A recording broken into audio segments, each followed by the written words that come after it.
This is the XNC Podcast, your Xbox newscast, featuring Colteastwood and Mag, hosting industry interviews and gaming talk live on YouTube every Monday night at 5 p.m. on the West Coast, 8 p.m. on the East Coast. For all of you listening around the world, XNC Podcast is available on demand on Spotify, Google, and Apple Podcasts. Welcome to the show. Join the chat, hit the like button, and let's get into this week's topics with the Xbox newscast. Welcome. Hey, I just heard my voice. Welcome to the XNC Podcast. I am Colteastwood, as Mag just told me. And this is episode 96 of the XNC, the Xbox Newscast podcast with my wonderful co-host, Mag, middle-aged game guy. How are you this wonderful week? I am fantastic, Colt. And you know what, guys? Ladies and gentlemen, everybody in the chat, and of course, Colt, we have 4 more episodes left until the live execution of Gaz. So I'm really excited for it, guys. It's only 4 episodes left.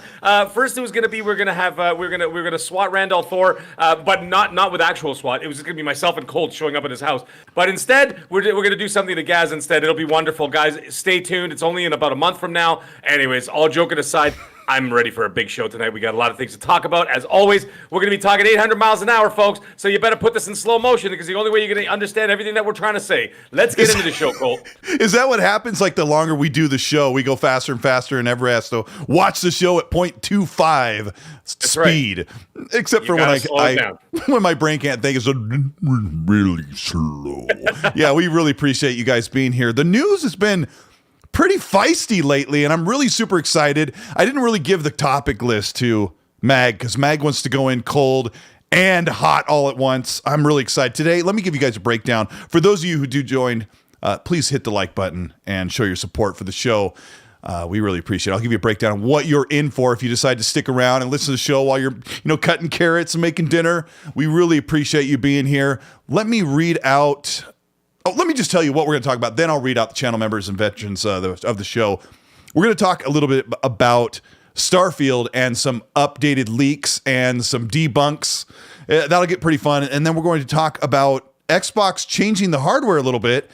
Some rumors about games that look really like bad news, but there's more to it than meets the eye, as the Transformers would say. And we're going to talk about some of PlayStation's misgivings and some of the media bias. Yes, you were going to hear me say the word media bias finally after years of trying not to, and we're going to get into a big discussion about what's going to happen at E3 and what to expect. That's what's going on. Let me read out the channel members and Patreons. We've got Mark Carwell, KY Bob, Assassin, Lupa Jazz, Newt Brick Falon, Manic Master, Jason Loan, Mo B, Dean Sygrove, Matt Burns, William Lanza, Udonna Kizada, Nano Polymus, Suicide King, Robert Jackson, Lord Starkiller, Jonte Moody, Beta Max, Dark CMF, Gas, Fox, Storytelling, Reek Havoc, Fault Line, Center White, Divario 2, Remix, V Simcoe, Assassin Dub, Larry Thatcher, Hargy Tawny, TK Chillin, Raiden Blade, Acute Perspective, True 77, Risking for the Biscuit, Micah Ford, Red Saurus, Dave UK, Quinn's Harmony, Attitude Deer, Pesky Krogan, Panda Bamboo, coming around the home stretch, Trell Roberts, Scrub Nurse, Neil B, Boba Fett Gaming, Macbound, Meat Puppet, Kung Fu Hot Dog, International Xbox, and Alan Aldetre. Alan, oh man, I am so sorry. Message me and say, Cole, you said it wrong. Meg, I just did. That was all the people. Those are the people that have been supporting the show for 9 months plus. Excellent. Like 3 years. Kung Fu Hot Dog, greatest name ever. Next Isn't to the it? Mag, of course.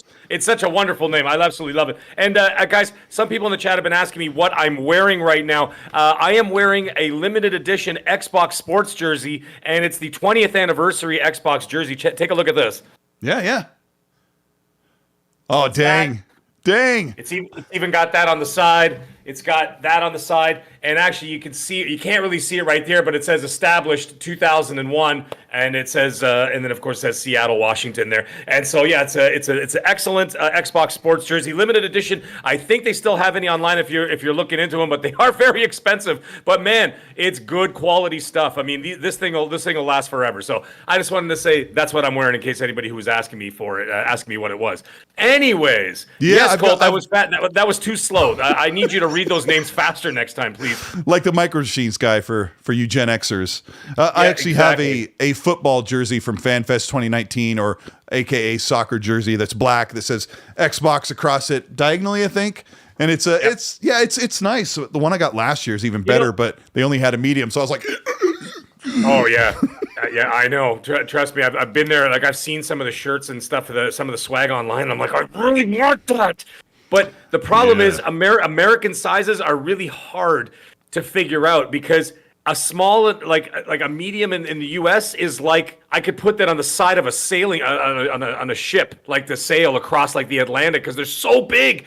And then you get like a medium in like Europe, and it wouldn't even fit my cat. You know what I mean? So it's like, okay, guys, can we find like a happy medium with this stuff? But anyways, listen, isn't the Xbox Europe swag, where the hobbits are from?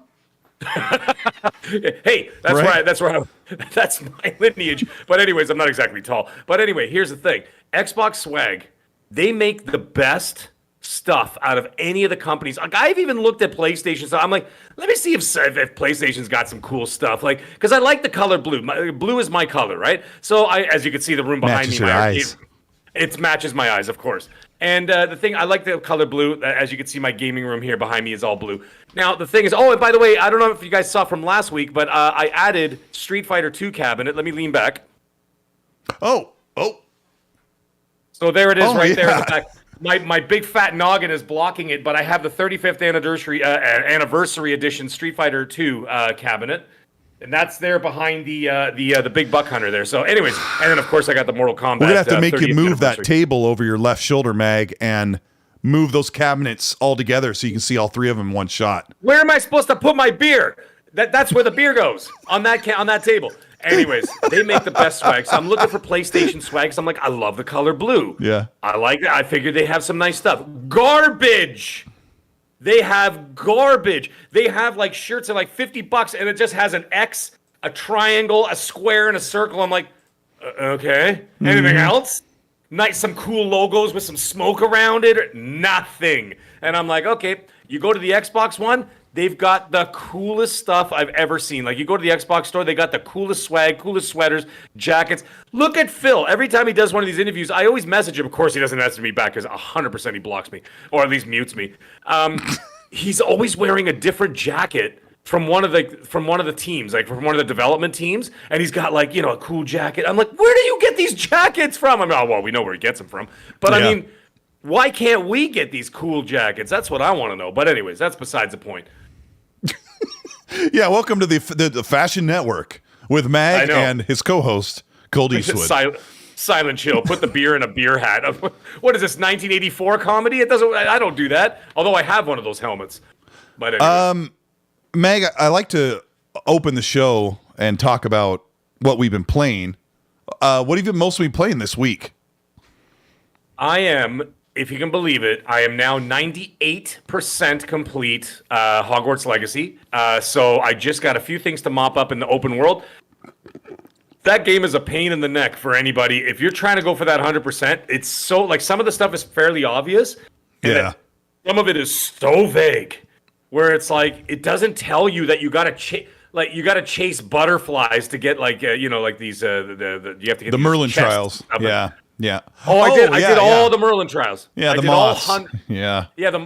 I've done all 90. I think it's 90 or 100 Merlin trials. I've done all that. It's ridiculous. I've done all that stuff. But there's actually these butterflies. You literally have to, you see them, and they only show up on the mini map if you walk or fly past them. Right? So they don't just show up and you're like, all right, I'm going to, put a waypoint and go over here. No, you have to blindly flying around in your broom or your hippogriff or whatever. And you're like, Revelio. It's like you're a Chippendales dancer, going like this, on the back of a steed. Yeah, exactly. Right. And it's like, just do the rodeo. And you're doing that all up and down the map. And you're like, oh my God, just please stop. But the thing is, I have 2% left, so I'm almost done that game. I'm about to play on Game Pass. I'm about to play Ni no Kuni 2, and I'm not I'm not really big on Japanese games except for Capcom, and some Souls games. But I saw somebody playing it, and I'm like, that looks like a lot of fun. It's on Game Pass right now, so it costs me nothing. Other than my subscription, which is part of the house cost anyway. So I'm like, you know what? I'm going to give this a shot. So I downloaded that. Haven't started yet. On the PS5, I am about an hour in. My game share partner on PlayStation bought me Resident Evil 4. So I played an hour of that, and it is just magnificent. And But I'm only an hour in because I've been, like I said, I've been revelioing up and down the map for the whole week, right? So, anyways, once I'm done Hogwarts, which should be hopefully by tomorrow or Wednesday, then I'm gonna be concentrating fully on Ni no Kuni 2 on Xbox, and then I'm gonna get back into Resident Evil 4 before Jedi Survivor, baby. What have you been playing, Colt? Tell me all about it. Well, I have only put an hour or so into Resident Evil 4, and I'm not quite in that mood yet. And like, a couple of my friends have beaten the game multiple times. I'm like, oh, geez, calm down. But I've really enjoyed it. Later on, we're going to show a lot of gameplay. I recorded a full hour of Forza Horizon 5 Rally Edition. It's such a great little expansion. You get through it probably in 4 or 5 hours. It's really super short, but it's one of the best, most satisfying feeling segments of the game. So we'll get into that a little bit later. And I've been playing MLB, playing baseball on Xbox. Oh, yeah. Yeah. And they did a nice little touch. And I know a lot of people here aren't baseball fans, but I'm a big Mariners fan. And they added in their victory dance that they do, that just the Mariners do. They actually had the people at Sony San Diego actually mocap their victory dance, where they get in a circle and they kind of do a can dance in the infield.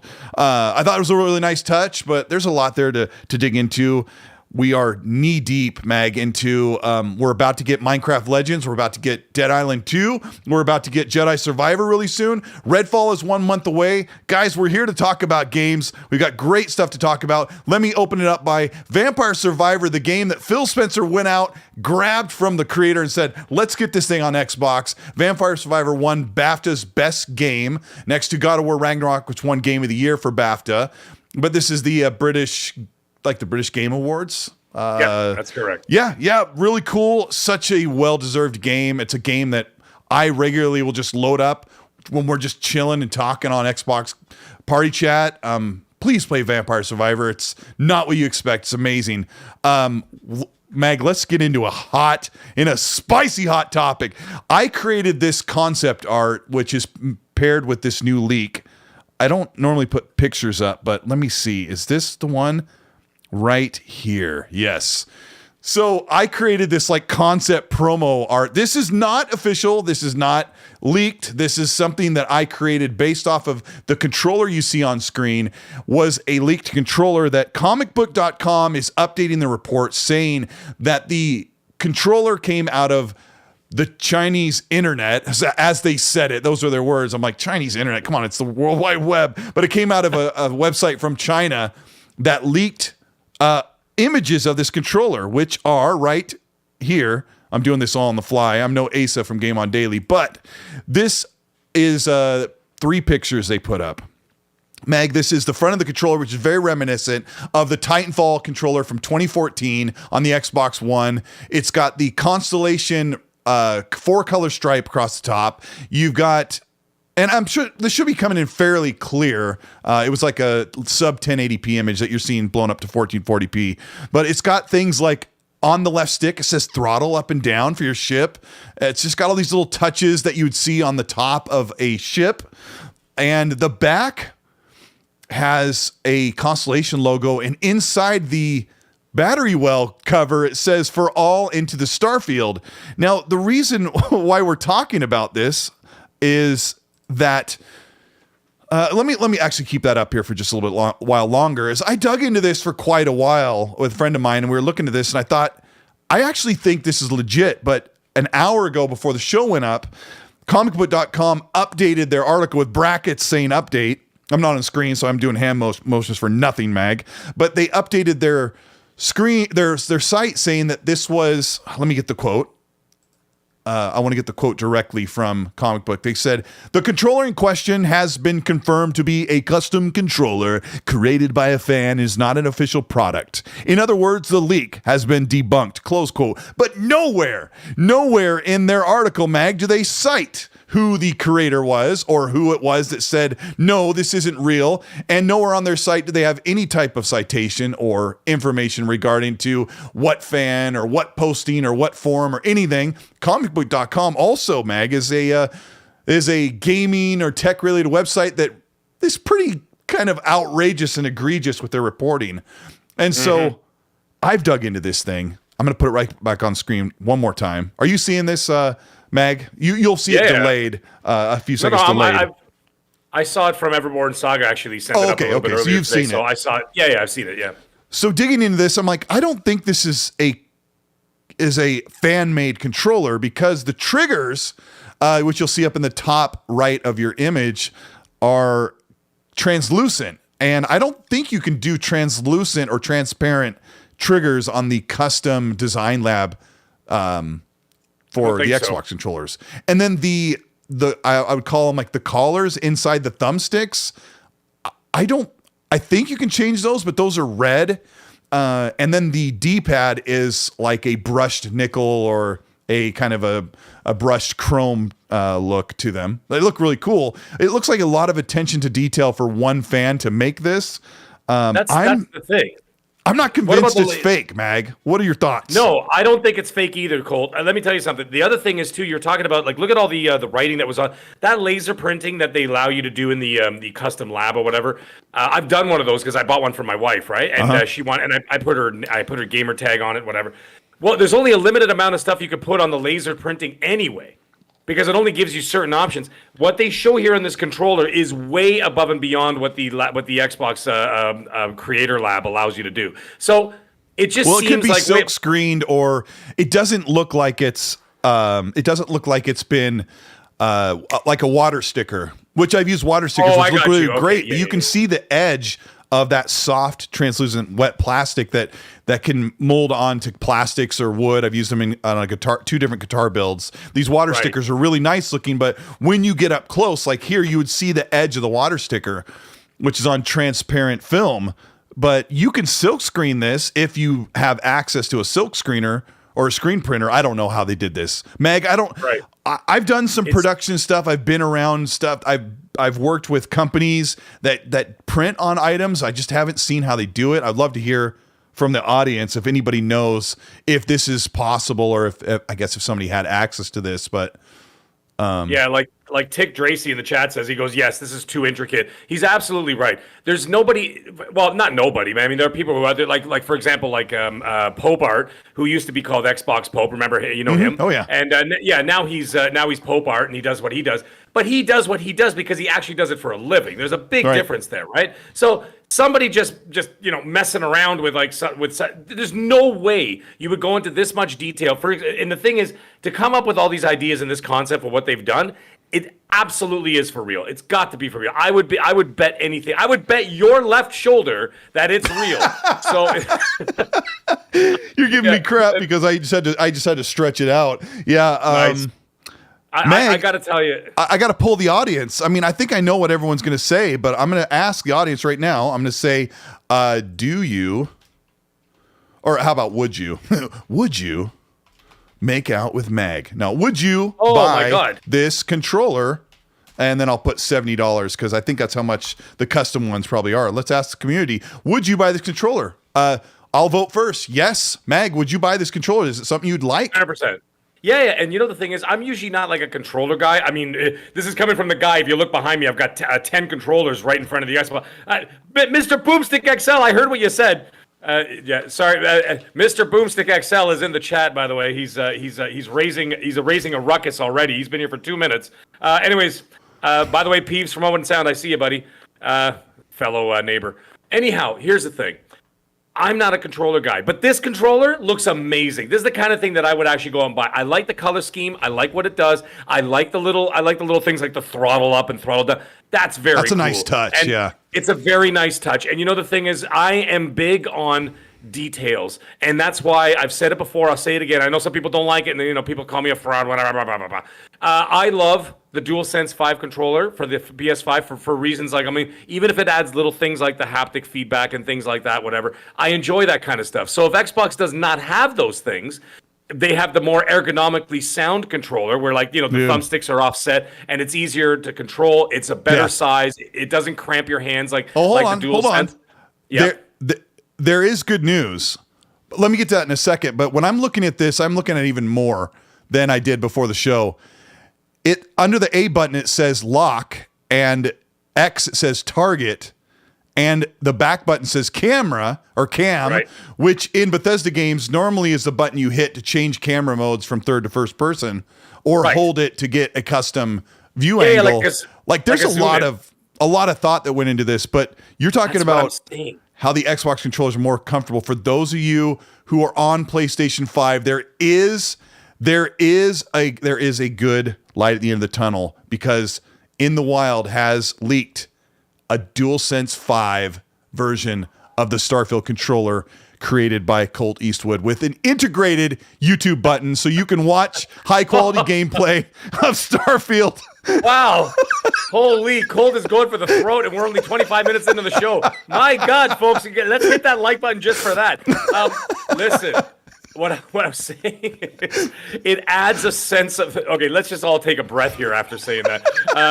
Colt's tripped me up with that. I didn't expect that. I thought it was something serious. And then as soon as he said that, I'm like, wow, Colt, you are, I'm a jerk. That's it. He's going for it. Listen, I like the immersion. That's what I was getting at. So if you're making a controller like this and you don't have the actual physical immersion like features, then you do things like that where it's so cool, where you could see what every button does, and it sort of makes you feel like you're controlling, like, I don't know, like a control board of a ship or something, right? And so I mean, you won't look down at it all that much, but it is very, very cool attention to detail. Yeah, it's there, Colt, and that's enough for me. Yeah. And that's what I'm saying. I would buy that just to play Starfield with that. That's really cool to me, and I think that would look nice on my collection right there in the back there, right? So I mean, a lot of the custom controllers I have are just color changes, and I have like the aqua one that like changes colors and different lights and things like that, and I like those things. But for something like this, I would 100% get it. I think it's really cool, and I think it's real. Like I said, to go into that much detail, even in the inside of the battery compartment, to have things on the inside of that is way, way too detailed for some guy to just AI art that and just slap it out to the public and see how many people, bite. And let me be as fair as possible. One of the other reasons why I think this Starfield controller is legit, because I've seen a lot of the things that Xbox does that's custom, and most of the time they don't knock your face off. In fact, even PlayStation's custom or themed controllers and consoles are not like, oh my gosh, I have to have it. The one exception is the one exception is the Gears 5 controller, which has a lot of attention to detail. The blue triggers kind of match the winter gears, the cog gear that they wear. It actually has laser etched design on it for like the different segments, and it's really well done. It's kind of got the ice crackles up here, that is the one I'm trying to get at. Is it's not very often Xbox makes over the top, I can't believe it, I'm going to eat 7 pizzas in celebration of this controller, but this one does look in the realm of believability. That it's pretty cool looking. It doesn't look too horrible. I don't know. You know what I'm getting at? That's my expectation for Xbox with theme stuff, and it lines right in there with a lot like the Halo Infinite controller and console. I didn't like it, but the people who bought it really like it. It wasn't something I was going to go out of the way to get. I know some people were really like, I want this. But I was like, okay, that's fine. You guys do what you want. It didn't do anything for me. And plus, I got 2 Series X in the house. What do I need another one for? So I can stare at it? Like, you know what I mean? Like, how many hands do I have? Right? So, it is what it is. I left it there. But to appreciate it, that's the other thing, right? Like, if I'm not going to buy it, at least I can appreciate it. The Halo one, I didn't like it. I didn't appreciate it in the ways that I didn't think it was that good. Yeah, it wasn't for me. That being said, no, it didn't do it for me either. But here's the thing, though. There are ones that do it for me, and I'm sure the chat will agree with me here too, and I hope, and you too.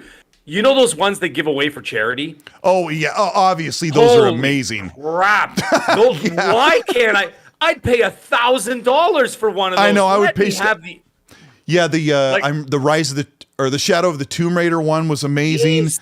But I mean, it's a bespoke thing. They made one of them, I think. It's so sad. Like, I would pay. See, here's the thing. And actually, speaking of Mr. Boomstick, we talked about that once. I think it was 2 years ago, because I mean, I've been on that show for 3 years now, and we were talked about that a few years ago. We're like, give us the option say if anybody wants it, we'll put in an order form for it, right? And then you're gonna pay a premium for it, which is fine. I pay the premium, and then they put the production only for the people that ordered it. You've made the 3D mold already, for crying out loud.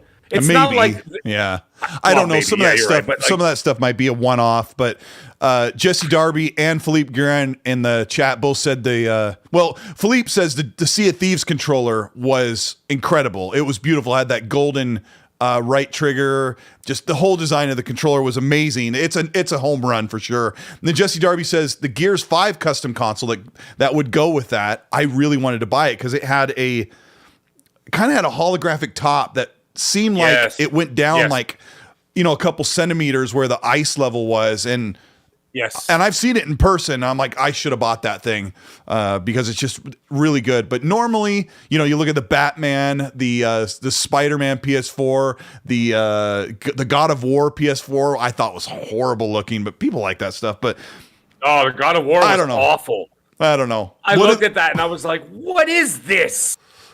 But what are cool? It's got like the napkin doily on it.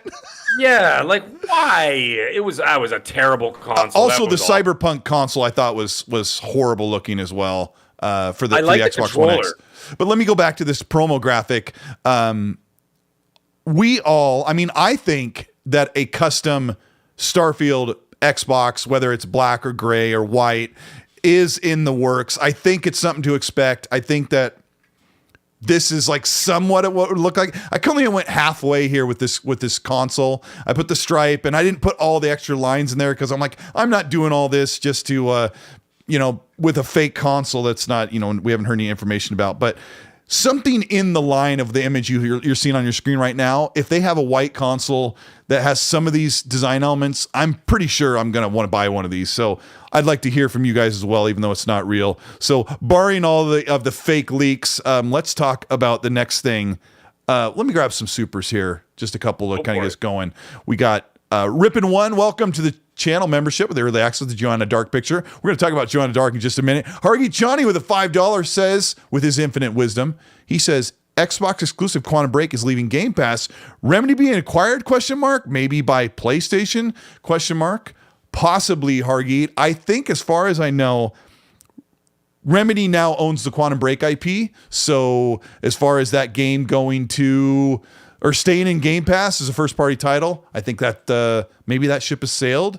I don't know if you know about that information, Mag, but we don't have any confirmation. But it sounds like Quantum Break is dropping off of Game Pass, even though it's Xbox exclusive. What do you think? Yeah, there's something to that. Now, there's nothing solid out in the wild. Some things have sort of passed my plate, but nothing that I would actually stab my fork into, so to speak, right? So it's just, but these are the kind of things, at the end of the day, it doesn't really matter. It's going to if it's going to happen, it's going to happen.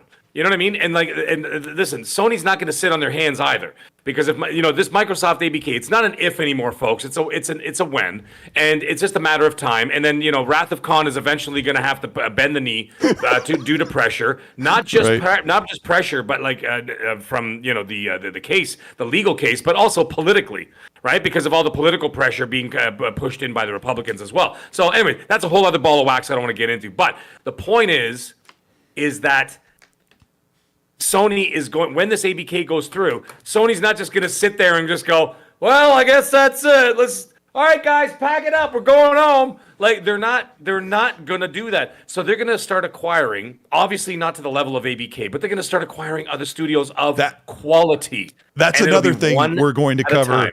I love you always kick the ball away down the field and start running, but that is another thing we're going to cover, and I can't wait to hear us kind of dig into that. That's going to be a great one. Hey, Dave UK01 says he ordered his Xbox X&C podcast tee. He said, yay, go me. Dave, let me know which one you got, because I have like these retro grid designs, and then I have like a standard logo type for X&C. Let me know which one you get, because I like the ones that are on there. If you can go to on my channel, there's a link in the description for my Teespring shirts. I'm one of the few people in the community that actually puts those at like $1 to $2, maybe $3 for profit. So they're about $18 for a shirt instead of $25 or $30. Like, that's kind of how they standardize. When you put merch up, Mag, they're like, you want to sell this shirt for $30? I'm like, No. And I put it down. I'm like, who's going to buy a $30 t-shirt? So yeah, this stuff's pretty affordable there. And shipping and everything else. You're talking 50. You're like $55 for a single shirt. It can be, yeah. No. Yeah. So like, it's crazy. Yeah. So it's You did the right thing. Yeah. I mean, who's going to buy my crap? But no, it's. If you're a channel member, you're in a pool where I go through and pick randomly winners, and then if I send you a message through your account and say, "Hey, you want a shirt? Pick what you want. Tell me what color and size and the link and a shipping address that you're comfortable with." So I don't show up at your house and say, "You want some casserole?" But yeah, that's how we do giveaways here. So you get to go through all of the things I've designed and pick what you want, and hit the like button if you're having a good time. We're going to talk about video game news in a second.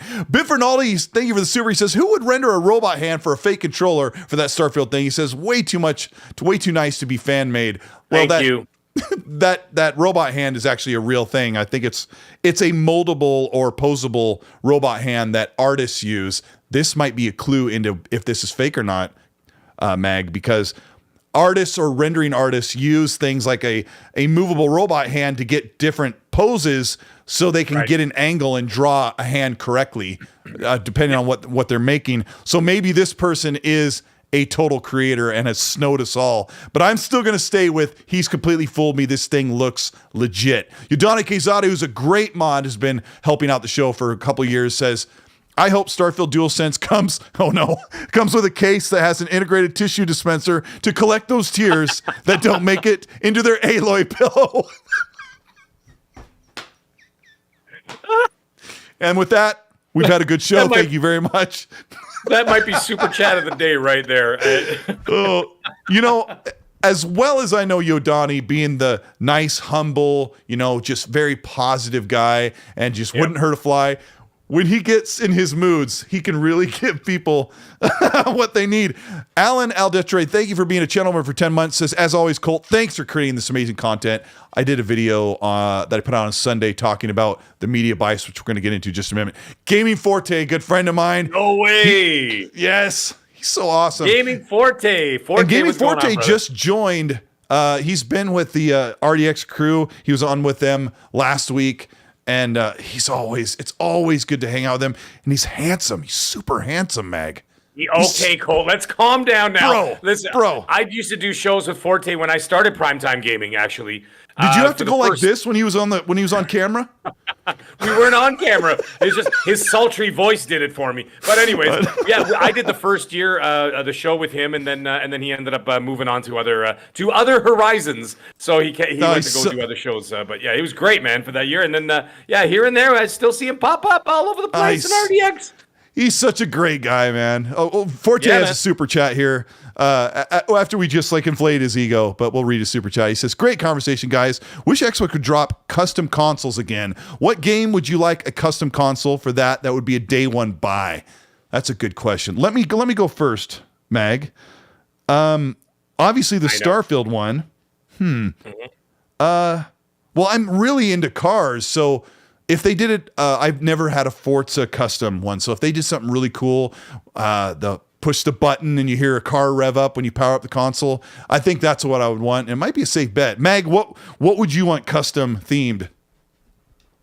Without question, Indiana Jones, baby. Give me an Indiana Jones What's custom it look like? I want it to have some Aztec, just Aztec gold on it, with some cool, some cool stonework. Obviously, just a visual. like the you know what I mean? The moss-covered stone look or something. Yeah, like a moss-covered stone or something. Inside, like a cave with a little bit of a waterfall picture, and then some of that South American sun beating through, so you see the hanging vines, that kind of vibe. Yeah, you know what I'm saying? Like a full portrait on the top of the controller. Yes, that's what I want. Well, that on the controller, on the console, I want all of that. And when you turn on the controller, it goes, "Give me the idol." Give me the idol, give me the weep. I think that would be the way to go. And I just wrap it with something. Maybe even save the picture for the console itself, right? And then the controller could be something else, maybe just a dusty leather bag or something, like the pouch that he wears around his, you know what I mean? His and there's a whip on it or something. I don't know. I want an Indiana Jones custom console. I would buy that because I'm a huge Indiana Jones fan. So, and we'll see what happens this summer with that. You couldn't lose with that. I mean, everybody loves that. No, man. If you don't like Indiana Jones, what are you even doing here? I don't know. I have no idea, but I think that's a great idea. Like, give me like that sort of like, like the concept art they use for like an Uncharted game. Yeah. Give me that. Give me that, but just put it on a, with like the big Indiana Jones logo right across it or something. I don't know. That'd be cool. I'd be down with that. All right. Well, I mean, we don't know when the Indiana Jones game is going to be showcased. Maybe it's this year. We're long overdue, but there is some news that broke for another game that's kind of been quietly sitting out. There was some news about Perfect Dark. I'm trying to find the actual tweet for it. Oh my gosh. As I look, I just can't find it. Reset Era, our favorite gaming website, Mag, is reporting that Perfect Dark is not a reboot, but just a dirty, filthy remake. Yeah. So here it is, right here. Upcoming Perfect Dark, possibly a remake from LinkedIn profile of the principal technical director at the initiative. And heaven help me as I click into Reset Era for probably the third time in my entire life. This is from Tyler Thornock, somebody I've never heard. I've never reported on him in videos, but he's previously at Naughty Dog, and he is the lead principal director or whatever it was. I forgot, and I'm clicked away from it, at the initiative. So he says, I am the technical animator that strives to create tools and pipelines of high-quality deformation, face rigs, body rigs, as opposed to blah, blah, blah, blah, blah, and I make games and stuff and other things and that I do, and I'm important. He says his projects include BioShock 4, which we know as Judas, Dragon Age 4, which is coming out, which is called White Lion or White Snake or Here I Go Again, something like that. I can't remember what it's called. And then he says, I'm also working on... Good pull. I'm working on the Perfect Dark, parentheses, remake. And then the poster on Reset Era says, I was expecting a reboot, seeing that a remake is disappointing. And of course, if it's Xbox news, you got to tell people that first and foremost, you are fake concerned and disappointed to the nth degree. So Mag, let's talk about what's going on with Perfect Dark. It's been MIA. It's supposedly, according to a LinkedIn description, a remake. What is actually going on? What's the truth? Dreadwolf. Thank you, Alvin. Dreadwolf by Whitesnake. Yeah. I don't know what it's going to be, but here's the thing. They've been working on this for such a long period of time that I don't buy it as a remake. Okay? Five years. 5 years they've been working on this. And a support studio coming in, which is an incredible support studio, okay, coming in. Eidos, I don't know how even like I've been saying it wrong for like 30 years. Is it Eidos or Eidos or you know what I mean? Or Eidos. Eidos is what I've been told, so I use that. Okay. Whatever. Right, so you know what I mean? That's one hell of a support studio. Okay, they make Tomb Raider for games, for crying out loud. So to call them in to do this kind of game, this is not a remake, because a remake, what they're going to do is they're going to take the template of the original and basically just build the technology on top of the template. So you're not really doing level design. You're not really making anything like in terms of there would be a little bit of level design like change, obviously, but at the same time the template is already there and then you build up from it. That's why the Resident Evil remakes don't take so long to do. They look incredible, but it's basically the same layout as, of course, you think they're going to remake the original Perfect Dark instead of do a reboot? Or, yeah, but here's the thing, though. There have been a couple of reboots, right? I mean, are you talking about like the 360 one? Wait, were you saying that Eidos Montreal is working on Perfect Dark, or were you talking about... No, aren't they working on Perfect Dark, or am I mistaken? Crystal Dynamics, the team that rebooted Tomb Raider, is working on Perfect Dark. Sorry, my bad. That's all right. I was kind of... My mind was kind of wandering while you're talking, and I was kind of catching the corrections in the chat, but... Oh, sorry guys, sorry chat. I always get them mixed up, Crystal Dynamics and Eidos, because they both made Tomb Raider, right? I always get them screwed up in my head. Yeah, you're not far off, because the team Crystal Dynamics is going back to work on the fourth Tomb Raider in this reiteration. Right. And they have said, and I meant to talk about this on the show a bunch of times, and we always got off into a different direction or didn't even cover it, but the Crystal Dynamics team said, Mag, that they're pretty sure that the Tomb Raider 4 is coming out before Perfect Dark is finished. So What else do I need to cover in that? So I don't believe that. Yeah, I think that doesn't scream remake to me. Right. Well, here's the reason why. I'll give a small speech about this. The team at the Initiative has had their problems with their leadership. They had too many cooks in the kitchen. And Daryl Gallagher, who's the one who rebooted Tomb Raider 2013 to incredible fame and success, Daryl Gallagher has basically been putting his foot down and saying, look, this is what we're going to do. A lot of the people on the team were chipping in and saying we should really explore outside the box, make an episodic Perfect Dark, put out a few hours here, and then next year, the next continuation comes out, and we'll do this, and we'll do that, and we'll go online. And Daryl Gallagher, I think, as far as it sounds in his reply last year, was like, no, we are going to make a standard, amazing, AAA, first-person, single-player experience, and we're going to do what we do best. This is not the time to stretch the legs. We're a brand new studio. We're bringing on Crystal Dynamics. They're the team I already know. We've done the first two Tomb Raiders together. They're incredibly talented. We are going to take what we have that works best, and we're going to make an amazing Perfect Dark. Let me give you a leak that I was told about Perfect Dark. Perfect Dark is more like a GoPro-based version, like you've got this wide-angle GoPro first-person view that is very much like John Wick. Dual wielding, a lot of quick moving, shooting here, left, right, climbing over, mantling like in Mirror's Edge. Great first-person shooting, and I hope integrates that Deus Ex style third-person camera pull-out as soon as you get into cover, so you can see Joanna Dark get into cover, go back into first-person gun, a mix like Wildlands with first-person and third-person, and Deus Ex. Like, this game sounds amazing. Mag, I think, what's his name? Tyler Thornock.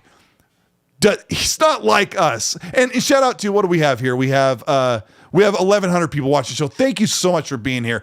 All 1,100 of you who are here watching the show, you're here because you understand the gaming industry. You understand everything when it comes to studios, games being made, all the little details. You know when somebody's been traded to another studio. You know full well when someone says a reboot, that they are rebooting. It's a whole new experience, reviving a character from long, long ago.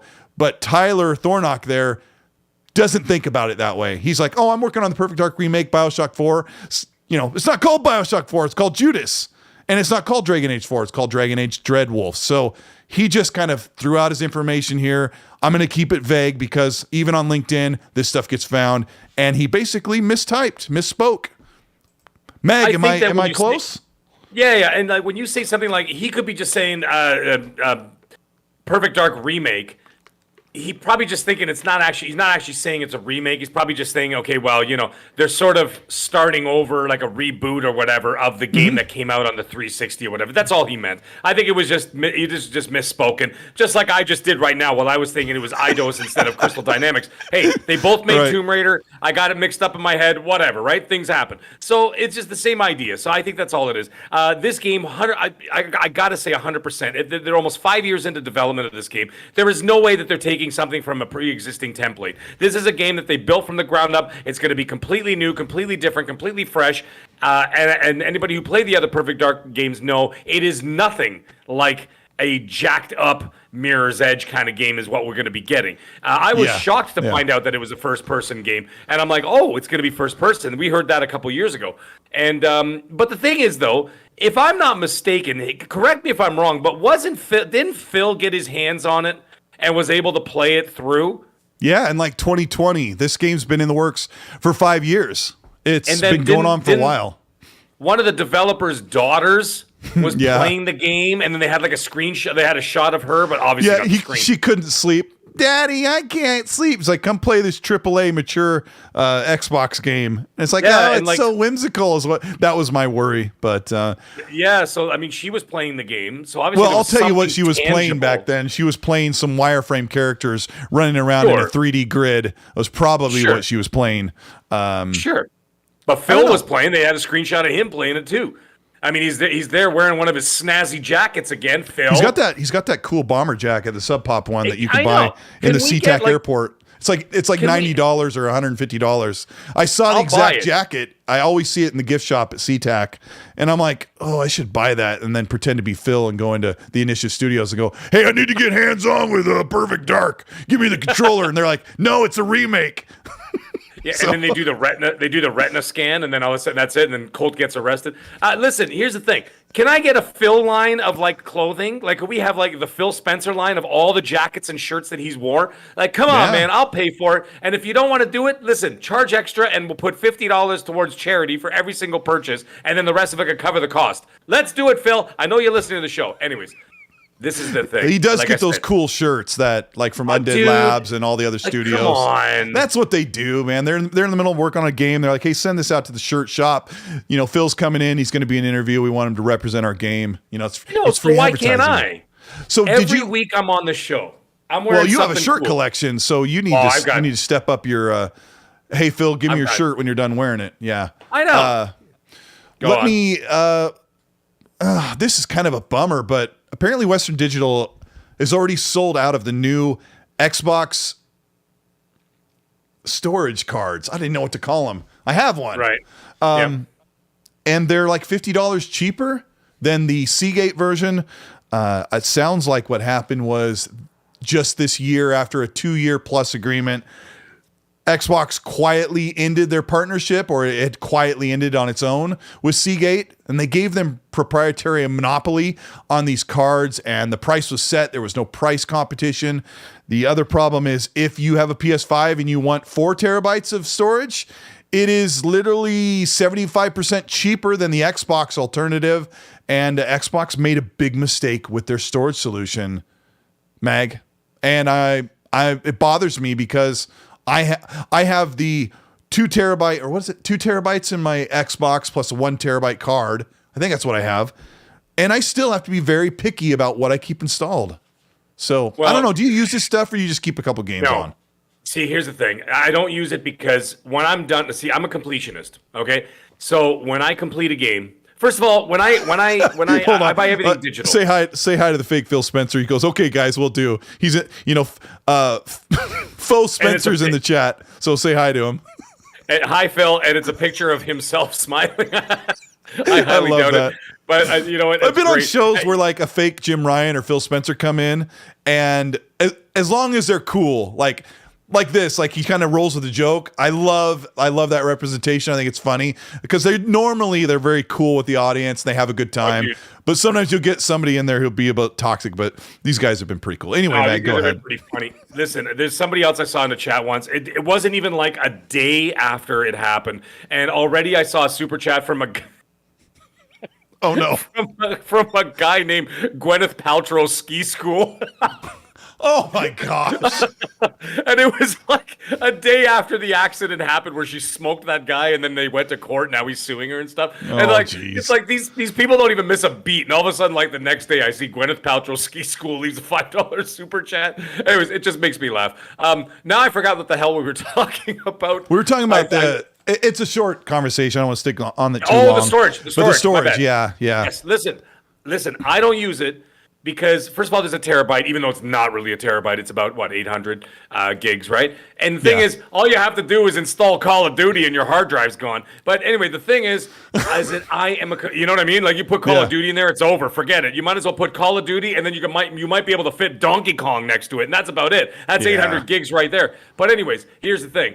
I'm a completionist. So when I finish a game, I uninstall it because I'm never going to touch it again. If I've got my platinum, or if I got my 1,000 out of 1,000, I have literally shredded that game to pieces. And I have basically turned every stone over. What am I going to do and go back in there? Just wander around aimlessly? I put 300 hours into The Witcher 3. I am never going back to it, except when they did that next gen upgrade. I just literally like ran around the map for like 10 minutes to take a look at it. That was it. Right. But like for example, Hogwarts Legacy. Yeah, come on, Roach. And the thing is that once I hit that 1,000 out of 1,000 on Hogwarts Legacy, I'm never going back. And the thing is, if I decide to get melancholy about it, or I get a little nostalgic, guess what? I can reinstall it. It's in my digital library that's sitting there, and it shows all the games that I have, right? Because I only buy digital, I don't buy physical. And so, therefore, it's sitting right there, right? And the thing is, with Game Pass, how many games are you downloading at the same time that you're going to be playing? And there's the people 25 games. You're going to get through with this generation and realize you don't own any of these games. You've rented them all. It's like, so what? I buy a game for $70. I play it for 20 to 40 hours. And then, you said, I uninstall it. I only go back if I need to I need some footage for a video, or, hey, I feel like playing that again. Maybe. But by the time you go back to a game, if you didn't buy it, it's probably much, much cheaper down the road. But I do not mind playing a lot of games on borrowings, on a renting system, because, as I said, don't care. I'm renting anyway. I'm just paying more for it. 98% of our music, TV, and movies, we don't own those. Hey, except for The Hobbit and Lord of the Rings, which I'm watching with my son right now. Shout out to my son for sitting and watching those with me. And I've got Forza Horizon 5 footage running up here. This is 1 full hour of the game. In will be the Goliath race toward the end. This game's great. We don't need to talk about it, but it's just up there for your leisure, so you can enjoy it while we play. Here's something else we got to cover, because as we talk about those fanboys, you say you can't, you don't own your games. They went off the handle, Meg, about the Game Pass family share plan not being $25, but actually being $40, only to delete every tweet, like, and retweet they had, as they danced around the grave of Game Pass family share being $40 a month, which still being, what's the math? If you pay $10 a month and you get to share it with 5 people, it would have been $50, but it's actually 25, and they were looking at a New Zealand dollars price conversion. And those FUD fanboys, they had a really rough day, Mag. Did you hear about the old fallout oh my gosh, the atrocity? Yeah, I saw that, and I also saw the next atrocity was they're getting rid of the $1 thing or whatever, and it was like the end of the world. And I'm like, you guys weren't part of it anyway, and if you are part of it, you're paying full price anyhow. It doesn't make a difference. That was just an introductory thing to get people interested in the product. Now they don't need that anymore, because you know what's happening is the games are going to start speaking for themselves. The product is going to start speaking for themselves after all these years of waiting. They're finally coming to fruition. Now, the Family Pass thing, the only thing that I could see convoluted with that is that, yes, you could share it with 5 other people. You're going to have to get those 5 people to just say, listen, you figure it out however much costs for the year, everybody throws you the cash, and then you pay for it up front. Yeah, I mean, you know what I'm saying? Like unless you're just a philanthropist, hey, I'll just take care of everybody. Is that the right word, philanthropist? Nah, yeah, philanthropist? No, it does not work that way. Trust me, I know millionaires and billionaires. They don't hand out nothing. I go out with a billionaire, and he makes me split half the bill with him. I swear to God, I'm not even making that up. Well, that's why he's a billionaire, Mag, because he doesn't pay for everybody's dinner. For a reason. Yeah, and then we get into a $7 million Bugatti, and then I'm like, oh, okay, I had to pay that $25 for the burger. Thanks. But anyways, what he does is he pulls out the cup holder, and he goes, gas money? Yeah. Yeah, no kidding, right? But anyways, all that aside, shout out to my friends in high school that shoved a couple dollars into my ashtray of my Dodge Colt back in high school. Shout out to those. There you go, man. Oh man, they made such a difference. And be that friend, would you? Be that friend when people are down on their luck. Yeah. So here's the thing. It'll be the same thing that I used to do with, no, you can't do it anymore because Netflix cracked down. But your Netflix, your Disney Pluses, and all that kind of stuff. I just reach out to my brother or whoever, one of my brothers or both my brothers, and I'd be like, hey, throw me $60 and you get Netflix for the year. You just share the password or whatever, right? And so they would do that. So my brother would pay for that HBO and Disney Plus and throw me $150. Or whatever, like a Canadian. So $100 and something bucks. And that's it. And then he's covered for the year. And then I would just pay for the service. And he would just pay me half, right? And then just get access to it. Same idea. The only thing is that you're going to have to, just like game sharing, you have to be with someone you, trust, right? Because they're going to have access to all your stuff. And not your stuff, but they have access to, the service. You don't want a deadbeat who's not going to pay you, right? So you're going to have to pick people and be like, all right, you know what? Whatever. Just throw me $50 on the Cash App. You throw me $50 on the Cash App, that kind of thing, and I'll pay for the service. I guess if you want to make a little side, a return on it, but no, but to split it evenly, why not? Right? Because in my house, I can get up to 5 accounts, so then I would have 1, 2, 3 shared. Then I have 2 left over. Maybe That's one. What I'm saying. Plus you have console sharing, so 2 of the consoles could be sharing. I mean, Xbox is the best platform. Let's move off to that Game Pass thing. They took an L, and you know who took the biggest L was Red Dragon. Dumb. Well, he usually does. That guy's a clown. But let's talk about PlayStation for a minute. Let's talk about the Last of Us PC port. What were some of the funniest things you saw glitch-wise on that? I think the best one I saw so far. I mean, but by the way, I gotta say that so far, out of the glitch awards, the MAG's all-time glitch awards, which used to be held by Mafia 3, having the funniest glitches I've ever seen. I think I talked about that last week or the week before, about the boats in the water were literally flying in the sky like it was like that sounds awesome. Oh, dude, it was amazing. I'm sitting there, I'm like looking at the thing, and I'm dumping a body in the swamp, and like, you know, the crocodile's eating the body. And then I look up and I'm like, is this Asgard? Like, what's going on? There's like a ship like flying across the sky. Anyways, that was always the funniest one. But now I gotta say, Ellie, who looked like she was breakdancing because it looked like she was doing the head spin with her legs twirling. Oh my gosh. Yeah. Yes. Or if anybody for the deep cut people out there, anybody watched the first Lord of the Rings movie, Fellowship of the Ring, of course. We're talking about just watched it this weekend. Okay. Yeah. Do you know when Gandalf and Saruman have the first battle, and then Gandalf says yes, and then Gandalf says, he goes, "When did Saruman the Wise abandon reason for madness?" And then Saruman just goes, "Rah!" and he's got the two things, and Gandalf is spinning in circles in that weird pose.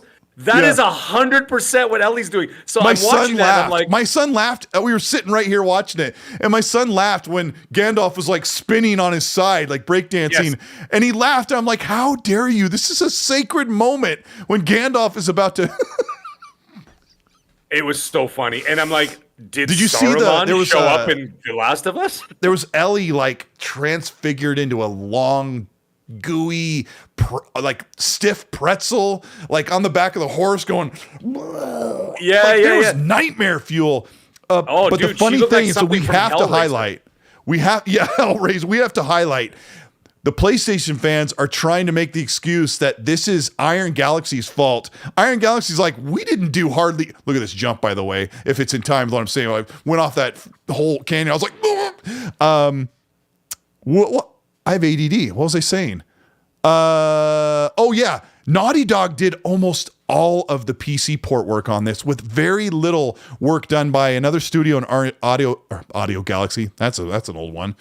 Iron Galaxy. So, Audio Galaxy was an amazing music download site that I used to use back in 2001. But anyway, Iron Galaxy is not the fault. This is a PlayStation first-party flub. Yeah. Yep. Okay. Let me move forward. We got Patrick Karanjeet with the $5 super. Thank you guys so much for supporting the channel with the supers and keeping the conversation going in all different directions. We really appreciate you. Patrick says, do you think that Starfield releasing in September will impact the Forza release and push it into 2024? No, I think that Forza is well set quietly and secretly for October, like Forza 6 released. Not a big deal. And frankly, it could release the same month, no problem, because it's a totally different game. It's a racing simulator versus an RPG set in space. So I think October is your best guess. KY Bob, who's been to channel for 41 months, which is about how long Mag gestated his last baby. Thank you, KY Bob. He says, hey guys, I'm loving this flow with Colt and Mag. Mag, thank you so much for being on the show, bro. Hey, I really appreciate you. Hey. It's been a lot of fun. Go ahead, brother. No, it has been fun. I just wanted to read the rest of what he said. He said, hit that like button. Yes, hit that. Let's get that to 500. KY Bob says, hit that like button. The Game Set Live Colteastwood episode drew more views than the dealer one. Now that's impossible. Not impossible. Dealer's not way impossible. More entertaining than a Colt Eastwood, but KY Bob's he's a good friend. So thanks for having me on the show. I was like this the whole time though, Mag. It was the day. Yeah, it was like 24 hours after I got hurt with my arm. So and we weren't on camera, so I was like, oh yeah. Answer your question and video game news and other information. Yeah, okay, your turn. Oh. But they were cool. Red Wolf was one of my good friends. Hey, what's up, Red Wolf? Red Wolf and I were talking behind the scenes, And shout out to Riskit for the biscuit in the chat, because he tries to do a great Australian impression. And when he does it, I feel like I'm listening to Riskit. These guys, Riskit, and those guys crack me up, man. And Red Wolf. They're just good people, man. If you want a smile on your face, those are the people to check out and to follow. But Red Wolf says, found some change in my couch, using it to say hi. Red Wolf, don't super chat, bro. He just got a new job. Say, oh my gosh, you're so hard. So yeah, we appreciate you, bro. Let's see. Let's talk. Oh gosh.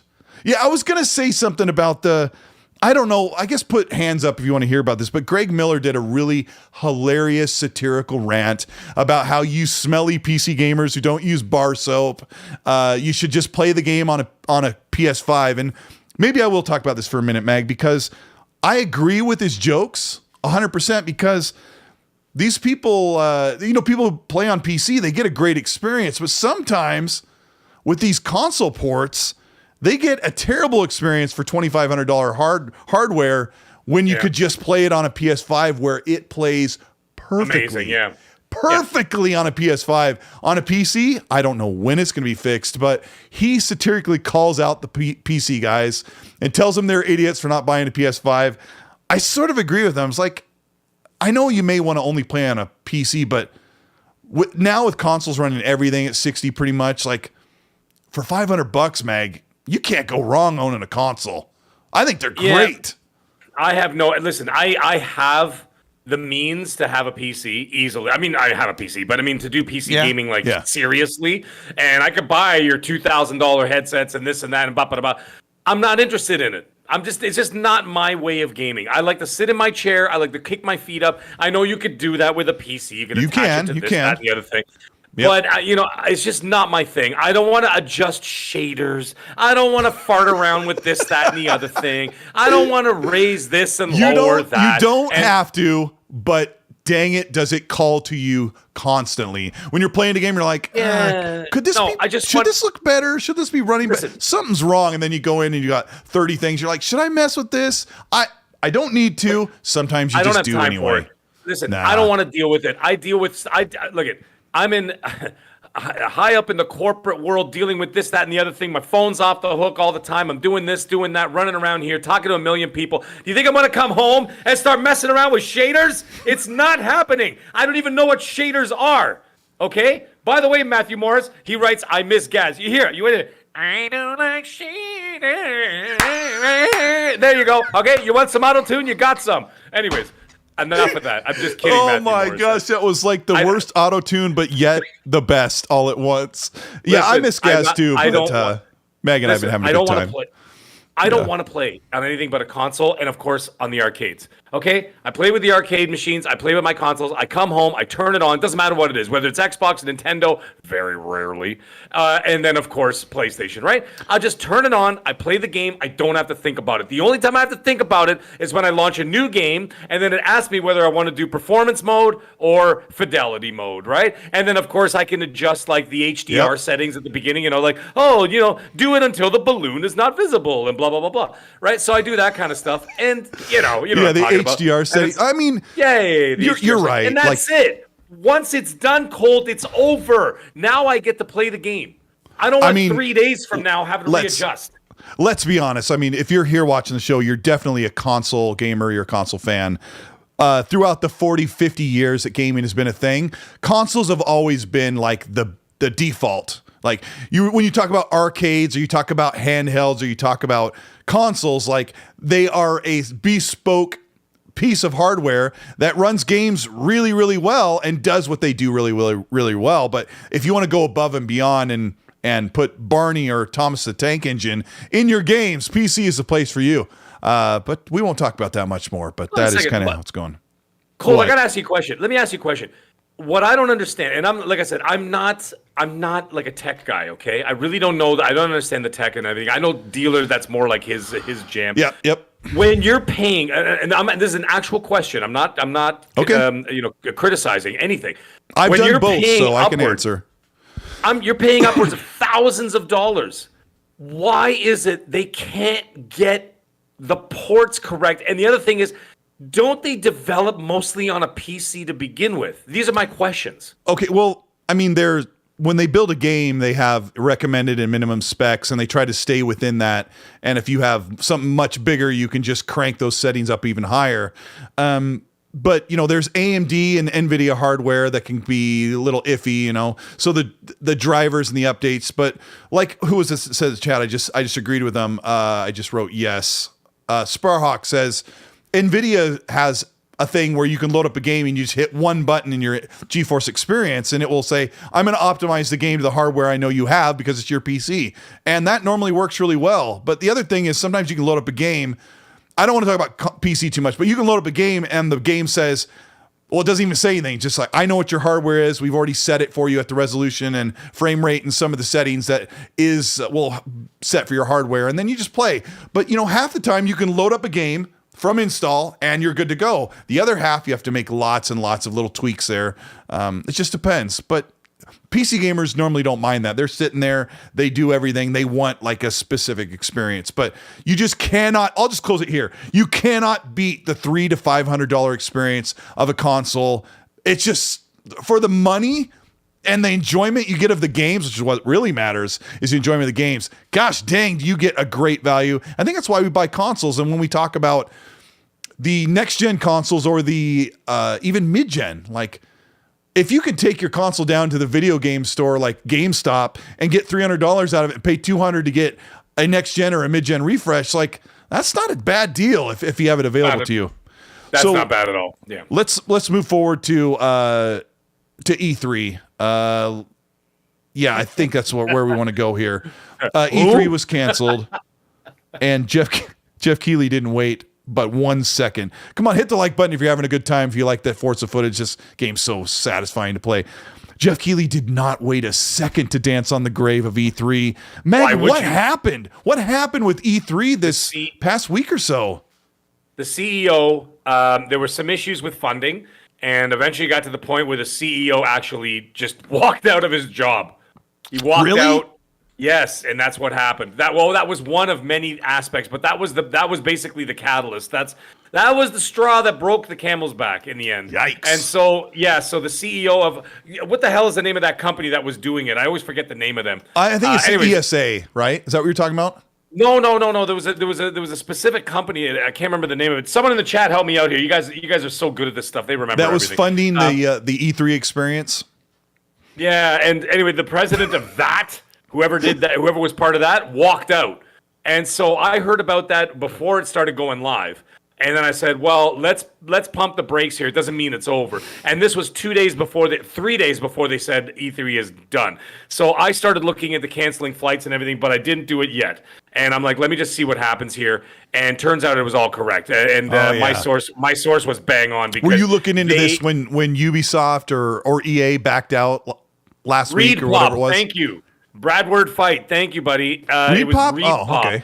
Is that where Sean Layden works? Brad? What? I think it might be. Sean Layden runs a major event coordination. Yeah, it was something to do with that. I don't remember what exactly. He's at Streamline Media Group, so not Sean Layden. Sorry about that. Go ahead. No. Sean Layden would not walk out like that. And that would be way high profile because if Sony wasn't going to that thing and Sean Layden was like headlining it, you know what I mean? We would have heard about that, right? That would have been a fun day in the news cycle. But Sean Layden's awesome. I really respect Sean Layden. Yeah, but Joshua Zemanek in the chat there is basically saying, it fell apart sooner than people think. He's right. Like I said, I heard about it days before. And then I'm like, is this for real, guys? I started talking to some people behind the scenes, and they're like, yeah, it's real. It's done. And that's when, the thing is, the other companies caught wind of it well before, and that's why they all started backing out one by one. Right? Did you hear about that? Like all of a sudden, this one's not going, then this one's not going, then Tencent's not going, then Sega's not going. And they were catching wind of it a lot before. And then, of course, it came to my ears of saying, the CEO walked out and that's it. He just washed his hands and just left. And so I'm like, all right, this is done. So I had to cancel my flight, cancel my, do you know what this means, chat? Like, this was my opportunity to meet Mag in real life. We had plans all set to go. I was going to meet Gaz. We're going to get Rand out there to go. Like it was there's a lot to unpack with the E3 thing, and chat, you're absolutely right. This was falling apart long ago. Well before. And of course, this is always one of those things where you don't make an official announcement until you know it's officially buried into the ground. And I think they knew this was. I'm sure that when they announced we're doing E3 again, they knew they were on the edge of a knife, like the quest of the Fellowship. Stray but a little, and you will fall. And you don't have Sony and Nintendo involved, right? Let's talk about that, Mag, because that's tough to begin with.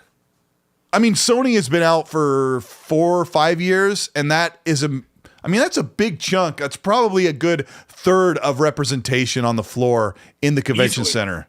Because you have all these big publishers that are massive, but Sony has their wing over there with Xbox. They share a wing with Nintendo and PlayStation and Xbox when Xbox was still on the floor show, and they represent a good chunk, and they also represent some of those partners that are there as well. So it's just a big synergy that has been completely vacuumed out.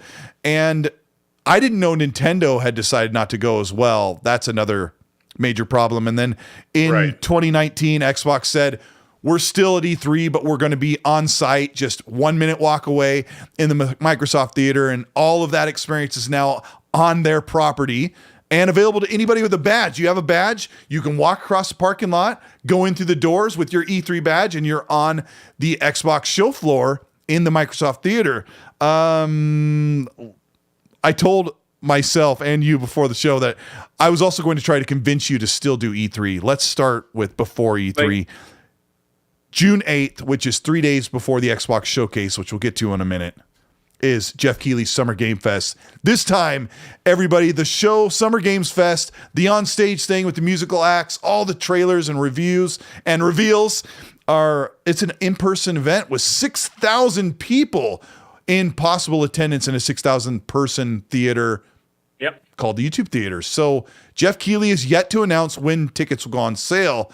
But right now I am workshopping with Hargeet Shawnee, my friend Dark CMF, Sean LeBrie. These are people that I hang out with at E3 that are also on Twitter and sometimes in the chat.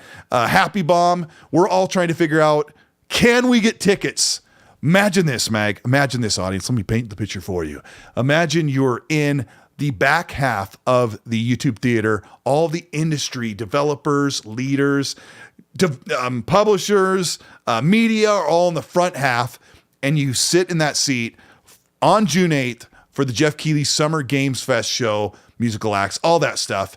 Mingle with people afterward, and then a couple days later, you have the Xbox Showcase, which I think will be a watch party with FanFest festivities afterward.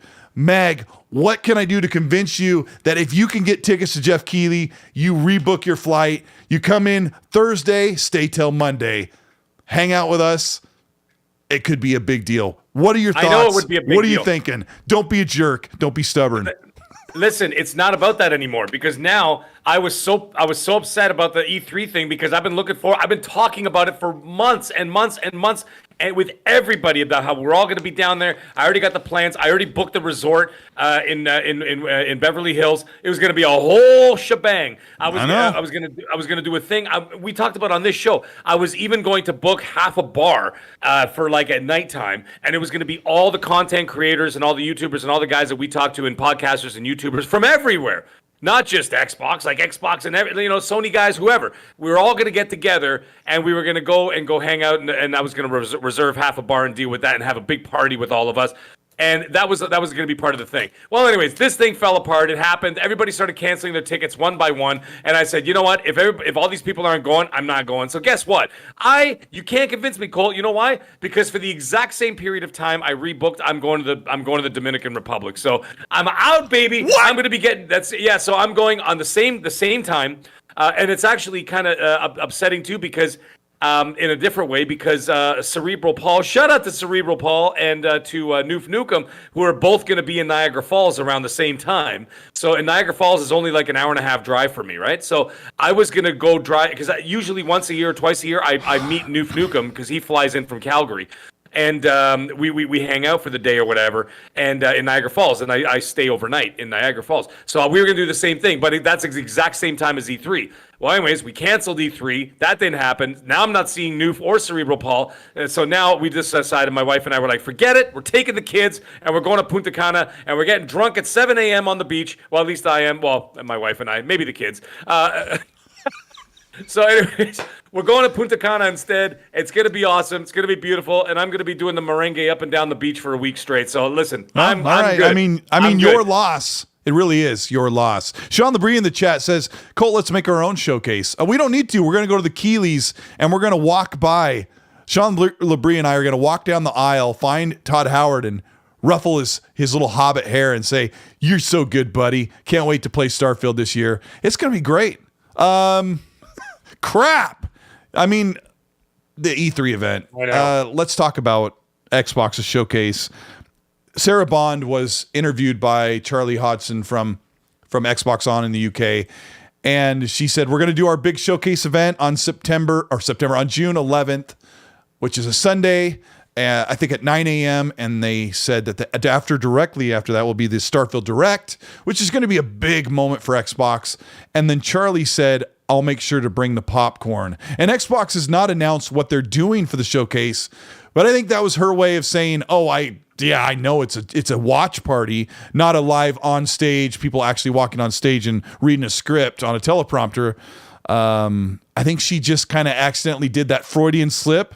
That's not the right terminology for that, but that's okay. I went to college. It's okay. We'll use that. We'll use that anyway. We'll use the Freudian slip, but she said, I'll make sure to bring the popcorn, which was, she totally knew in her mind while Sarah was talking, and she just leaped forward and said, it's going to be a watch party without saying it's going to be a watch party. Right. Let me tell you, Hargeet, Sean LeBrie, Happy Bomb, Dark CMF, and I were there at the watch party in June of last year, almost a year ago. It's pre-recorded on a big screen with there was like maybe 400 or 500 people there. This would probably be bigger. Maybe they'll do it at the Microsoft Theater and invite more people. But even the watch party was really good. But there's a lot to expect from Xbox. Let me move forward with Xbox actually has a bunch of games that are sort of delayed. One of them was one that you don't really care about. Let me get your thoughts on this, Mag, while I get a video posted up here. Ark Survival Evolved 2 was pushed not from June 2023, but to November or December of 2024, probably later. What are your thoughts on that one, since we've seen not one single pixel of the game? I don't care. I don't care about the game. It didn't do anything for me. Even the announced trailer, it looked ridiculous. When you saw like what looked like a puffed up, bloated Vin Diesel sitting on the back of a dinosaur, and I'm like, why does he look like he ate like 8 cheeseburgers a day for a month straight? And he is getting older, and sometimes unless it looked for you, awful. It looked. I don't know. It didn't do anything for me. I'm just like, what happened to Vin Diesel? Why does he look so weird? And then I'm like, what is this? And I'm just like, you know what? I don't really care. It's just not my jam. Hey, you know what? And that's no offense to anybody who's into that thing. It's just not my jam. You know what I mean? Like, it's not something I'm interested in. And I'm like, nah, doesn't do nothing for me. Doesn't even move the needle. Just not my cup of tea. So, I mean, if it shows up in Game Pass and does what it has to do, I'll take a look at it. But other than that, they delay it, go ahead, delay it. It was never on my radar to begin with, right? I got so many other big-time games coming out that I can almost guarantee are going to be ranking anywhere in the high 80s to early 90s in the, with Metacritic. That why would I waste my time with something that may or may not hit, right? Right. So whatever. It'll come when it comes. You know what I mean? Yeah, and I'm queuing up some footage that shows some of the games that are coming out on Game Pass in 2023, and I might kind of stop these because some of these games that Xbox has partnered with that they're not directly responsible for, or they're also breaking that quote unquote promise. Let me see. I'll hit play here. Where's that button? So we got Hi-Fi Rush. I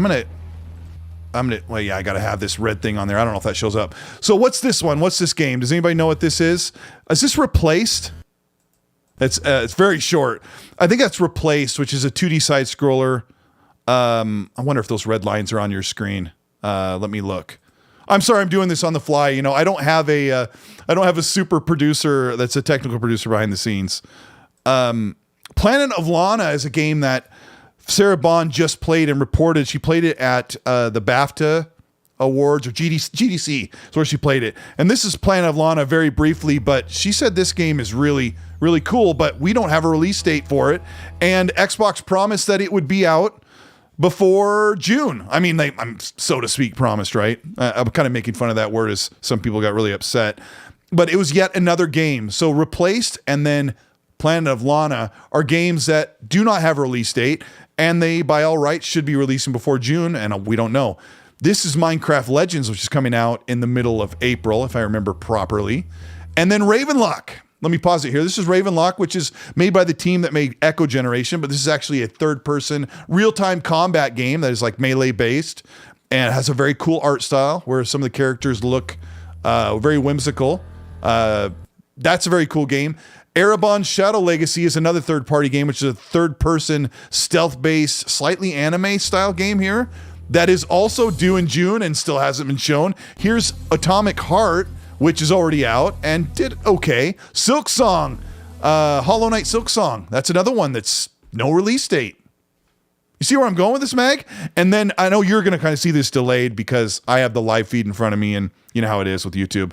YouTube's like 10 seconds behind, but here's the last case of Benedict Fox, which I played at PAX 2022 in July. Still no release date. Is that game going to magically show up on Game Pass before June? I don't know. Okay? I don't think so. Not if we haven't heard anything. No. There's GoldenEye. Wolong's out. GoldenEye's out. What's next? Here's another one. Flintlock. Flintlock, yes. What's the name of it? Flintlock something. Flintlock, the Hamburger of Thieves or something like that. What's it called? Perfect. The Hamburglar, yes. Yes. Hamburglar and the Flintlock of Thieves. This game looks very cool. What's the release date on it, Mag? I don't know, Colt. not June 2023, as far as I know. Let me take a look behind me. No release date there either. Let me check in my left pocket. Yeah, let me just take a look. Here's Liza P, which has been reportedly moved to August, or has a release date of August 2023, so they're just a couple months off. Here's another great one. Warhammer Darktide, which already released on the PC half a year ago, has no release window for Xbox, and apparently the PC version is in rough shape still. So this is a 4-player first-person game that is like MIA. Here's Stalker 2. Are we going to see Stalker 2 this year? Is it going to be shown at E3 and have a release date afterward? So. I think so. I think that Stalker 2 might be one of those games. This is a wild theory, okay? So nobody take this too seriously.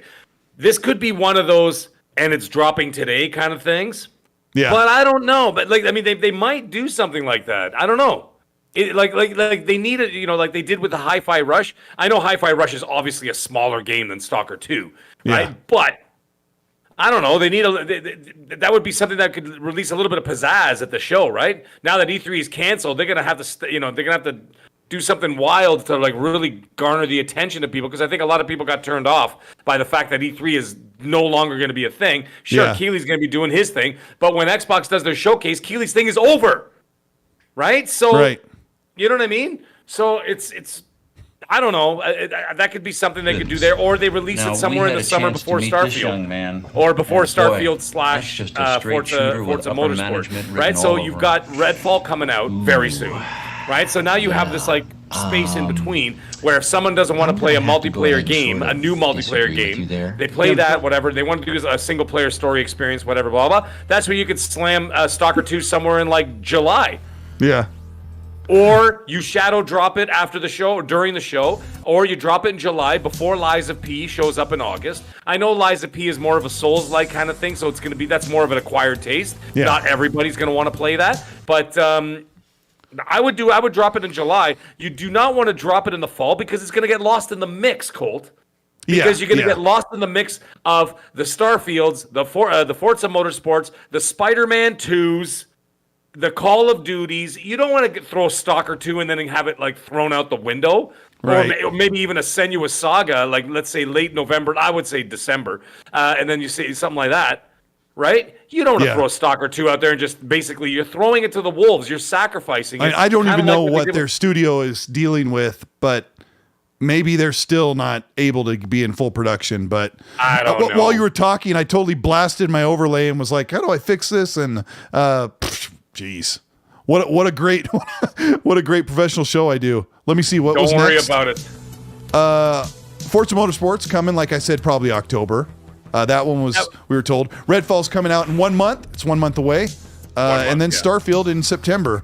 And I think after that I show the possibility of Hellblade coming out. So let me move that out of the way. So, yeah, that's what's going on with those games. A lot of partner games that didn't make it. It's really, you have to wonder, it's like, whose fault is it? Like, Xbox definitely is not the only one that has this problem. No. Most every game is being delayed. And another game that got announced to be delayed was Atlas Fallen, which is a multi-plat by Focus Entertainment that put out Evil West. They're putting out Flintlock. And it's kind of a God of War / Horizon Zero Dawn. Oh, it's just a cool looking game. But they've moved it to August as well, I think. They moved it like 2 or 3 months. But everybody's seen major delays. Yikes. Yeah. But we're kind of getting on track here. It'll be fine. It'll be fine. Once next month comes along, I mean, we got third-party games coming out the wazoo anyway. Like every single week something's coming out, right? So we're all busy with something. So it's not like, Xbox has to like just keep hammering it home every single week. You've got these other third-party games that people want to play. You've got the Resident Evil 4 remake out there right now. You've got all the big multi-plats like Jedi Survivor and Jedi Survivor, Dead Island, and you've got Tears of the Kingdom. Shout out to Kid Smooth. Like, come on, man. Hey, Kid Smooth says, what's up, buddy? Yeah. Hey, Meg says hi. And I talked over him when he said it. Say it again. What's up, Kid Smooth? What's going on, buddy? But he says Benedict Fox is April 27th. And that would be classic if I had no idea when the release date is. And knowing Kid Smooth, he knows his stuff. So let me see. I just wrote Kid Smooth in Google. Benedict Fox. You know what? I'm not looking it up. If he says it's coming in April, I just completely missed it. I'll take it.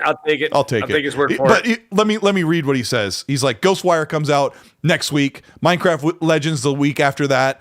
Benedict Fox the week after that, and then Redfall the week after that. So if you're worried about starving on Xbox, boy have I got a graphic for you. We're going to talk about the media bias. This is a freshly updated graphic. Are you ready for this son of a biscuit? It's going to cover us up for a minute. There it is.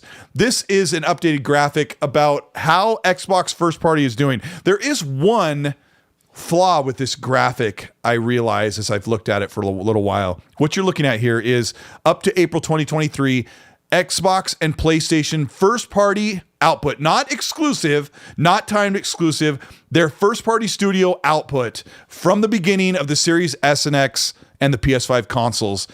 Xbox has 11 games out now. PlayStation has 19. 6 of those are remasters and remakes. But by the end of this year, confirmed by Xbox, and probably no delays with these games, I think, Xbox will end the year with 17 games this generation. PlayStation will end it with 21 games. Here's the kicker, and you've talked about this before with me, Mag, but I've never shown you the graphic. According to OpenCritic, the average rating for Xbox games is quite plainly 86.6%, and PlayStation is sitting on 84.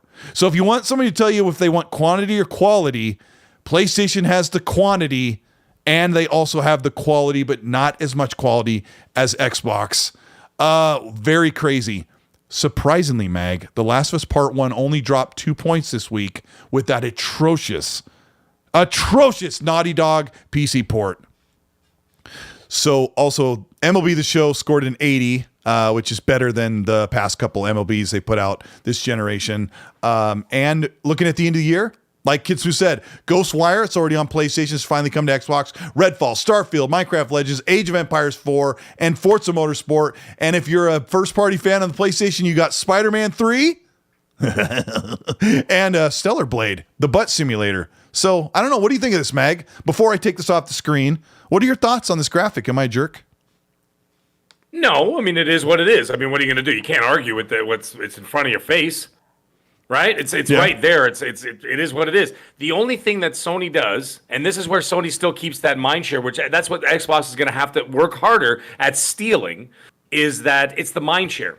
It's the general mind share because for whatever reason, Sony keeps getting these third-party deals with the biggest pop culture names in the business. Yeah. Right? You know, like Wolverine, for example. Everybody knows who Wolverine is. Right. Right. It's going to be huge. Everybody knows who Harry Potter is. Right? So they did the marketing deal over there with what's it called? With Hogwarts Legacy. Everybody knows what Call of Duty is. What they've been doing for the last 6 years, they've been marketing with Sony, right? They're not stupid, so they get the biggest pop culture names that like the normies know, right? The normies don't know what Atomic Heart is. We do as gamers. You know what I'm saying? And they don't know what Redfall is, so to speak. Yeah, normally probably don't know what Redfall is. Yeah. No, they don't know those things. They know Call of Duty. They know Harry Potter. They know Star Wars. They know Marvel. And they know Final Fantasy. They know. Oh, sorry, and Final Fantasy. My bad. I completely forgot about Final Fantasy is a great game. My voice cracks. Yeah, you know, I watched that new video of Final Fantasy 16. It actually looked a little bit better than I anticipated. But anyways, the thing is, they latch onto that more pop culture-y sort of thing, and that's why they get like a lot of the normies looking at it, or the kids, children. Look at that stuff. They love Marvel. They love Spider-Man. They love that stuff. So they latch onto those kind of things, right? However, doesn't mean that just because they don't rate as high doesn't mean that they're not stealing that mindshare. And that's where Xbox has to. What they're doing, they have a much more difficult job because what they're doing is they're doing something more unique. Right? That's what I'm getting at. Like what their output and their philosophy of their gaming is, we're doing something unique. It's not going to be the same game over and over and over. We're going to have this kind of game. We're going to have a simulator kind of game. We're going to have a 2D, 4D, whatever platformer kind of game. We're going to have an open world an action adventure game. We're going to have a first person shooter game. And so they're spreading their wings across all these different genres. And as a result, and then of course they also like support a lot of the indie scene, right? And a lot of the indie scene, you get a lot of those very interesting, cool conceptual kind of games. Like that guitar game. Remember that one? What the hell was that one called? Where you're jumping around playing the guitar. The Artful Escape of Francis Vendetti. Fantastic game. Oh my gosh. That's a wild game, right? Like those are the kind of things that Xbox is bringing. You know what, Mag? Some of those smaller games have really hit the news buzz or the community buzz a lot harder than some of the returned, reskinned, or sequelized. That's what I'm saying. I mean, I'm going to say something controversial, but go for it. God of War Ragnarok was a really big deal when it launched, but I really feel like in a couple of weeks, like that hype really died down, and not even. But then something like Vampire Survivor, which I think interrupted God of War Ragnarok for some fans, everyone was talking about. Well, everyone was talking about God of War Ragnarok for sure, but there's something about something like Vampire Survivor sneaking in and shocking and surprising. What do they call it? Surprise and delight. That surprise and delight thing. Even a game like High on Life, which didn't score well, but man, everyone who played it really liked it, except for the reviewers. Yeah. Unfortunately, there have been some big surprises. Risk It for the Biscuit sends an $8 super and says, I'm so disappointed in E3. He said, I've paid thousands of dollars. I'm lucky enough to get to meet some really cool Xbox people, but no creators like Mag now, which is a shame, which Risk It sent the super, so you probably should change your plans and just come to LA with us. I've got Risk It's got my back on that one, but Risk It, I'm going to be in the beach, baby. Yeah, I'm bummed. Like, I don't know what everything happened with his plans or what can't be canceled, but E3 kind of screwed over a lot of people. Hargeet was looking at hotels and his stay was knocked, like almost his hotel stay, because he's going to change his plans and possibly go earlier for the Keeley thing. And when he moved it, there was a price difference of almost half of the money he had put down to go, or that he would set aside. I won't say the amount, but anyway, he was like, it was almost half. it's half cheaper. How do you say that? It's half off on a discount. Off, we'll say discounted. Yeah, we'll say discounted because so many people have canceled their plans that the demand has dropped significantly. And my wife and I have been looking at hotels or different places to stay, and we had a good idea about how much it costs. I'm curious to see later this week if prices have gone down significantly as the amount of demand has plummeted with E3 dropping out. Another thing you have to think about is E3 shot themselves in the foot because everybody in that economic bubble is going to take a major loss because E3 didn't happen. And these publishers and some of these platforms that decided not to be there, they're going to save a little bit of money, but all that spending that goes around that just booms has just been deflated. Dead Planet with a $5 says, what's a game that's unlikely to show, I think he means at E3 or at the showcase, that you think may actually show up versus which games might not show up that you'd otherwise expect to be there? I don't want to see Forza Motorsport at the Xbox showcase, although I think they will have representation for it. I think at this point, the game should be coming out soon, and you moved it past another E3. What's another game? Are you thinking of any games you can think of, Mag, that might not show up or shouldn't show up at the Game Awards or at the game showcase for Xbox? Like that should not show up? Yeah, like we don't need to see them show something else instead. I think that's kind of what Dead Planet is getting at. Like, what should skip? Show us something else. What game should skip? That's hard. That's hard to say, man. That's really hard to say. I would say, you know what? I'll go on a limb here. Enough with the Senua's Saga stuff, unless you're going to show the bloody game. Show me the game. You have to show combat segment. I'm tired of looking at people staring at. I'm tired of her looking at the screen, screaming at me. You know, I've been watching her. Yeah, I've been watching her scream at me since 2020. Enough already. Like, yeah. I'm like, okay, we get it. You look amazing. Can I see what I'm playing now? If you're not going to show me gameplay, don't show me Senua's Saga I'm sorry, I have to keep calling it E3, but the showcase. The other one is if it's not ready. If it's not ready, I don't want to see State of Decay 3. I don't want another cinematic trailer. Show me when the game is ready. Like, I want that mixture of cinematic and gameplay trailer. You know, when it's like a little closer to. Save that for when you're ready for it. I don't want to see another cinematic and then I don't hear about it till 2026. I agree 100%. I'm tired of that. I'm tired of it. Give me the announcement. That's good enough.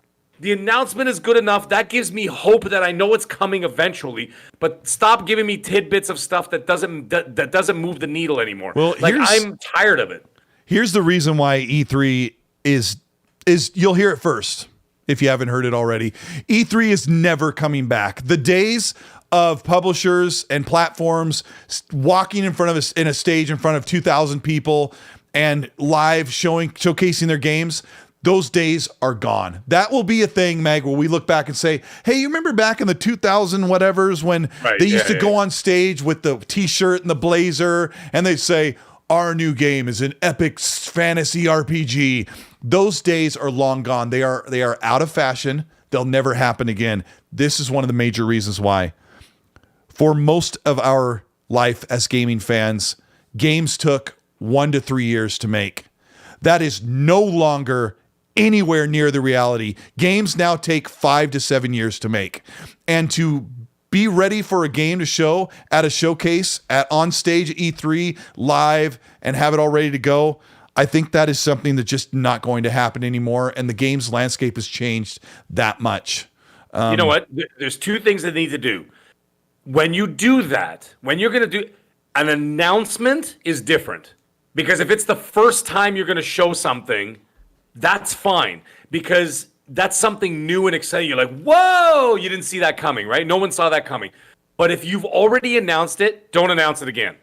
Unless you're showing the gameplay the second time. Like, for example, they've already announced Indiana Jones, right? They did that whole, I know it was a teaser. They just showed Indy walking around and he grabbed his whip and his gun and his passport. And then it just said Indiana Jones and that was it, right? It said Machine Games Presents Indiana Jones. Okay, you've done that. I don't need to see that again, just a different version of the same thing. Like that's what I'm getting at. With the Senua's Saga thing, they've been showing it and showing this, like the teaser after teaser. And there's the little teasers that you probably don't remember, like the little dev diaries that just kind of no, I hated that. Oh my god! And I also want to say I didn't give that speech about out of fashion to say that's how I feel. I think it's the harsh reality that I hate. I hate that the pomp and circumstance of walking on stage with video game leadership and showcasing in front of an audience of 1 to 5,000 is out of fashion. I hate that reality. And I'm so angry that this, I'll be frank, I'm angry that the global pandemic completely knocked out the standing legs on that. And I'm really upset that the reality is that video game development is so expensive that part of their budget is no longer something that they think is worth their time and money. And as gaming fans, the 40,000 people that attend E3 that no longer can do that, I think it is an absolute death of something that we all love. And I know there's people out there. Let me look at the camera. I know there's those of you out there who never went because you couldn't afford it. You can't travel. You can't get time off work, or you just don't want to be out there in front of a lot of smelly people, elbow. And I get it. And if you don't want to go, that's fine. And I've enjoyed so many. I've enjoyed them all from home. But the couple of times I've gone, it is so great. And if you were fortunate enough to go, you are missing out on such an amazing event that is probably completely killed. Mag, am I right? Yeah, no, you're 100% right. And the thing is, it's lost the magic because what ends up happening is you lose the energy of the crowd. You lose the energy of, like, feeling and hearing the audible gasp of an announcement that no one saw coming. Remember the Series X reveal, the way the crowd like vacuumed in? Go ahead. Like the air sucked out of the room as everybody goes, oh, and then like you hear some guy just went like from across the room, like, it's an Xbox! You know what I mean? And they're like, they didn't know that it was coming. That kind of stuff. Yeah. You don't get that anymore. Yeah. You're breathtaking. You don't get that anymore, right? Like those kind of things. And so like I miss those. But that's why I say when you do these showcases, and Xbox is going to be doing the showcase, is that you have to announce only new stuff. And then if you're going to show an actual game, show the game playing. That's what. That's all I'm asking for. I'm not asking for anything else. I mean, they still want to do that. You've already shown it. Yeah. If you've teased the game but you don't have gameplay, don't show them another teaser. That's just irritating now because now you're just like, it's still 2-3 years away. By the way, another thing you did mention, I understand that development times have jumped from 1 to 2 years. Now it's like anywhere between 3 to 7 years or 10 years if you're. Or Fawn said 3 to 8, which is the reality for small games can take 3 years if they're streamlined, and then 8 years is like we are seeing this. We are seeing 8-year development a lot. Well, what was it, 5 years? It was 4 years to make God of War Ragnarok, which was a reskinned and expanded sequel. Well, it was basically that. I mean, that was withheld DLC. I'm never going to back down from that. You could see it in the first game that literally showed you the map, and it showed like blacked out areas. They were already working on it then. But anyways, that's besides the point. The point is that AI. Right now, we're in like a growing pains situation here, where like the development time is stretched so far out that a lot of the grunt work, the leg work, is what's taking. I like where this is going. AI is going to cut development time in half. Now, the reason why is they're never going to replace an artist. Truly, it's never going to replace the writing because if you've seen AI writing, it's effing atrocious. Right, so that's I mean, it's better than my writing, but yeah. Well, they can't mimic the human mind in that respect. They will eventually, but not yet. But Mag, if you voice print some of these voice lines, and like Starfield has 10,000. I don't know what the number was, like 14,000 voice lines or something. If you can push some of that, to AI, which totally works. I hate to say this in the company of Fonz. Fonz is in the chat. Fonz is a voice actor in video games. But I've asked him this. I said, Fonz, if a company came to you and said, "Hey, we want to pay you this big dollar amount to voice print you, and then we can use you, and every time we use you in a game, you get a check. Like, would you do it?" And I think he said he wouldn't want to because he'd rather personally put everything in, but if somebody comes to Troy Baker and goes, hey, we want to voice print you to use you on different games, and here's the kickback depending on how many you get, it's like that. When when you need voice actors for, I already thought of this today. GTA 6 100% needs to utilize AI voice print work for their live living and breathing city. Because I listened to a clip of a pedestrian that said, it seemed like they mixed two sentences together. If you can voice print that stuff and have it do randomly generated, things that they say on the sidewalk, it could really bring that to life. And that is a major problem. Matt Booty said this last year at PAX.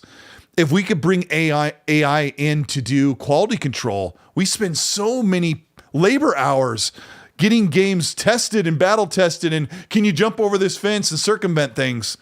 That's something what I'm saying. Has to give.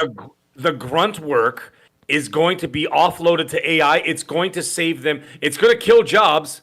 But hey, look at the grocery store. Go to the grocery store now. They got one person working, and there's 25 cashier machines. Checkout, and self-checkout. Checkout. No. But I'm saying they got like 25 cashiers, one person working, and then the rest of it is the auto. You know what I mean? But like the actual cash register ones where you put the stuff on the conveyor belt they're just empty now because they built those stores before the AI started coming in, right? And now all of a sudden they got the self-checkouts. So now Walmart does not even have a conveyor belt.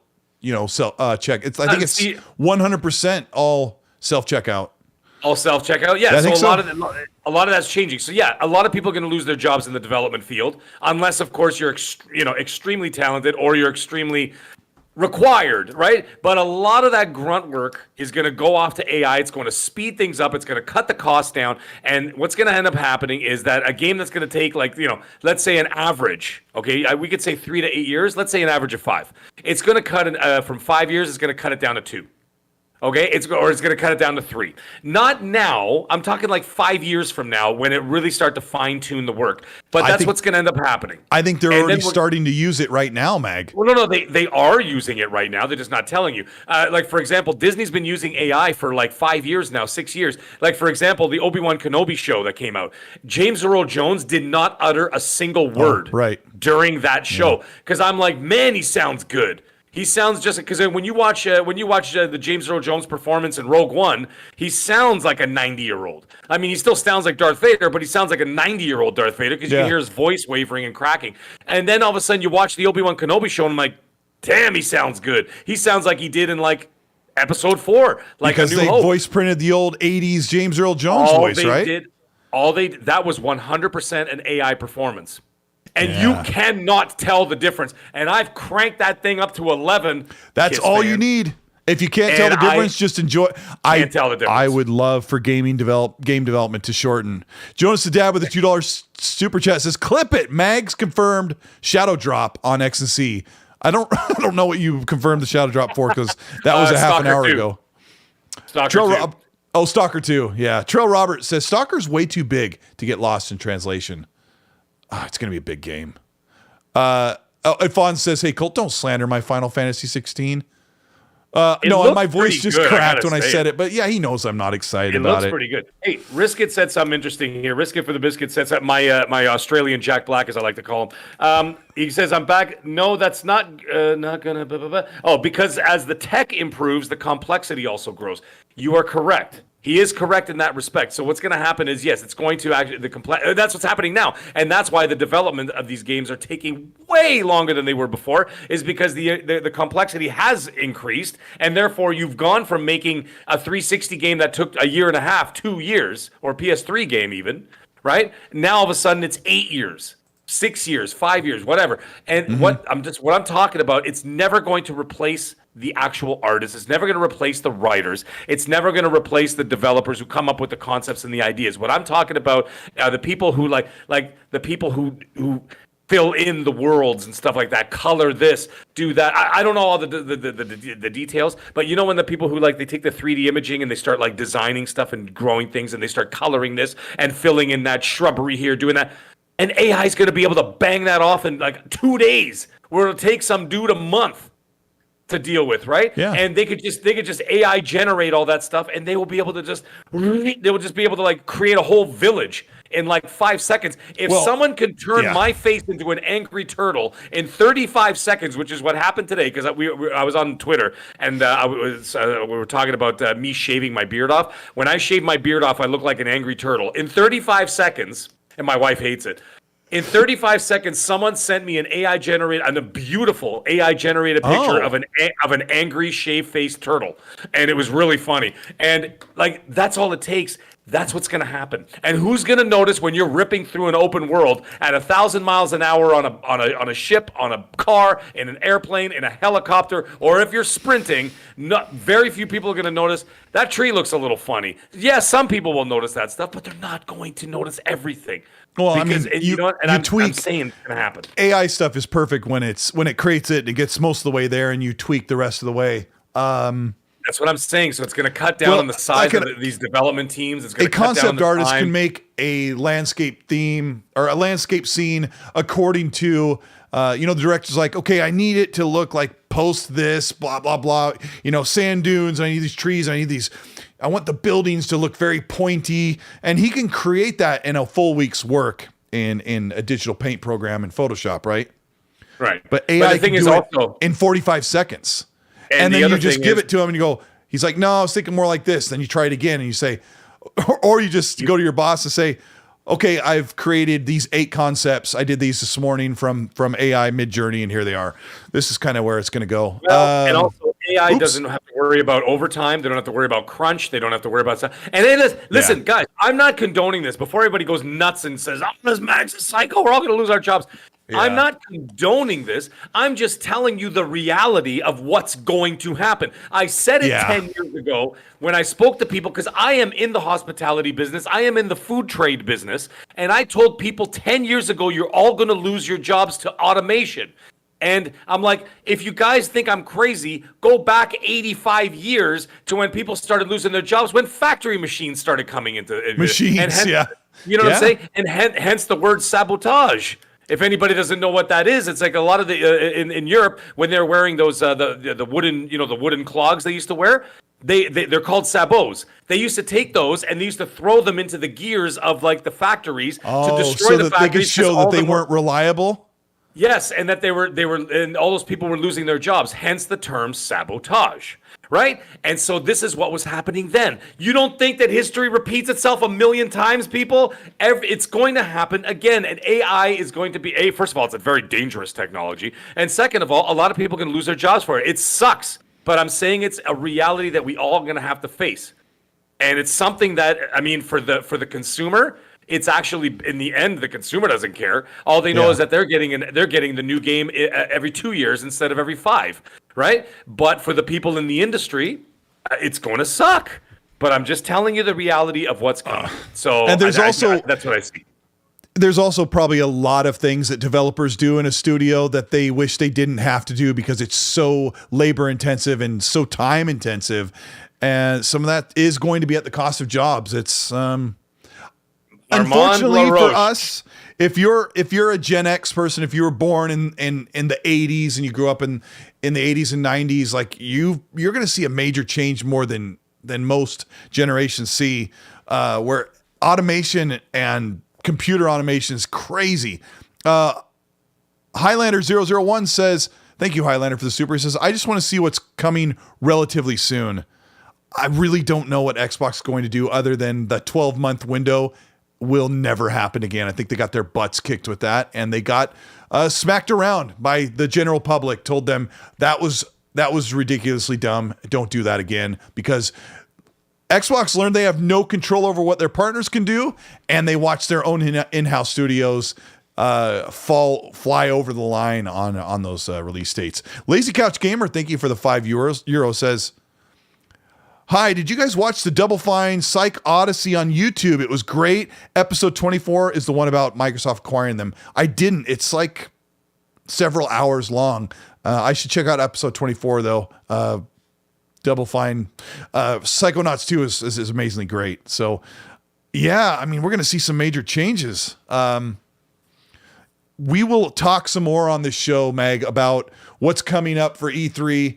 We're a couple of months away. Also, when is Xbox going to announce what their plans are and when they're going to set up Fan Fest or what's officially going to happen is another problem that normally doesn't come in until late April, early May.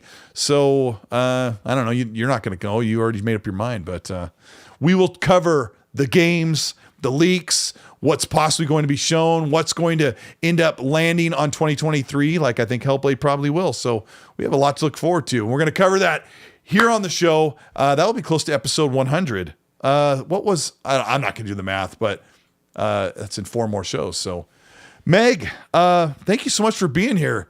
2-hour show of crazy nonsense and some stuff we didn't get to, but did you have a good time tonight? We always have a good time. You know what? We never ever get through all the topics, and you're never going to. You're just gonna get us screaming for 2 hours and talking a mile a minute. So let me tell you something. A 2-hour show is in fact a 5-hour podcast because we squeezed in 5 hours of content into 2 hours. That's how we do it here. Listen, before we get going, Colt, you got two more super chats that came in. You got to read these. They're pretty funny. Let's see. We got. Let me hit the old refresh button. And we got Trell Roberts here with the first one. Oh, yeah. I did miss that one. He says that the AI thing we were talking about, Trell Roberts, thank you. He says, this feels too close to the Matrix or Terminator.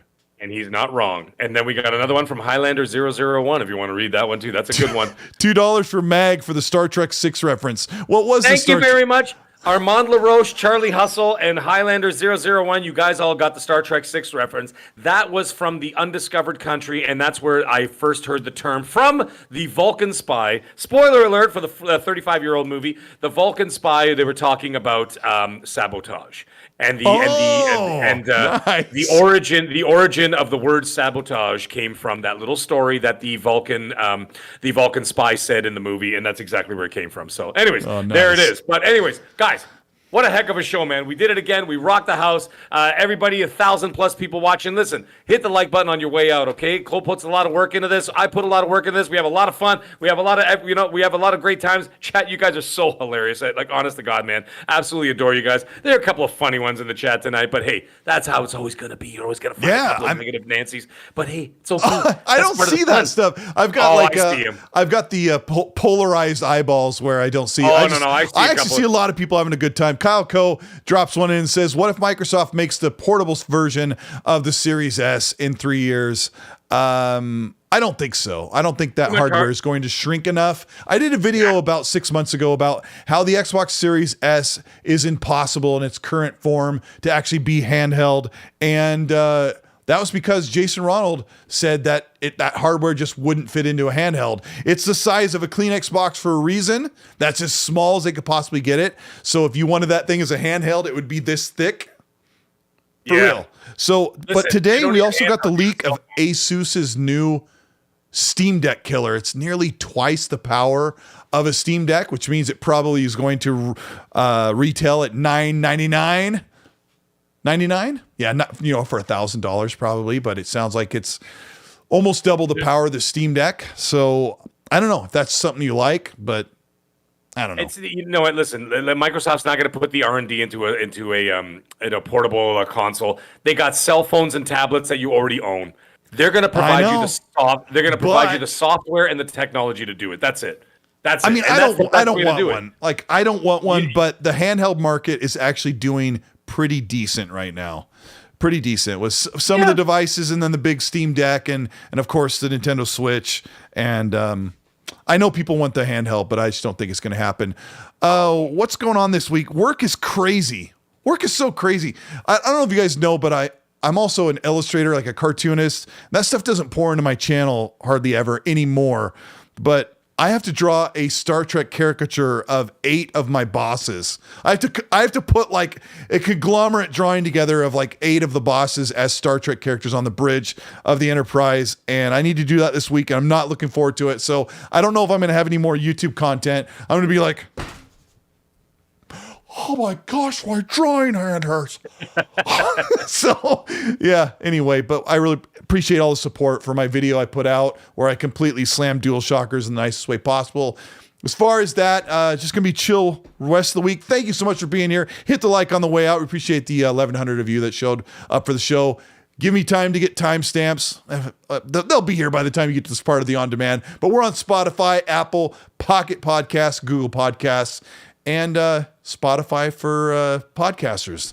So, yeah, we appreciate it. Mag wave to everybody. I'm going to get out of here and hit that button so we can go.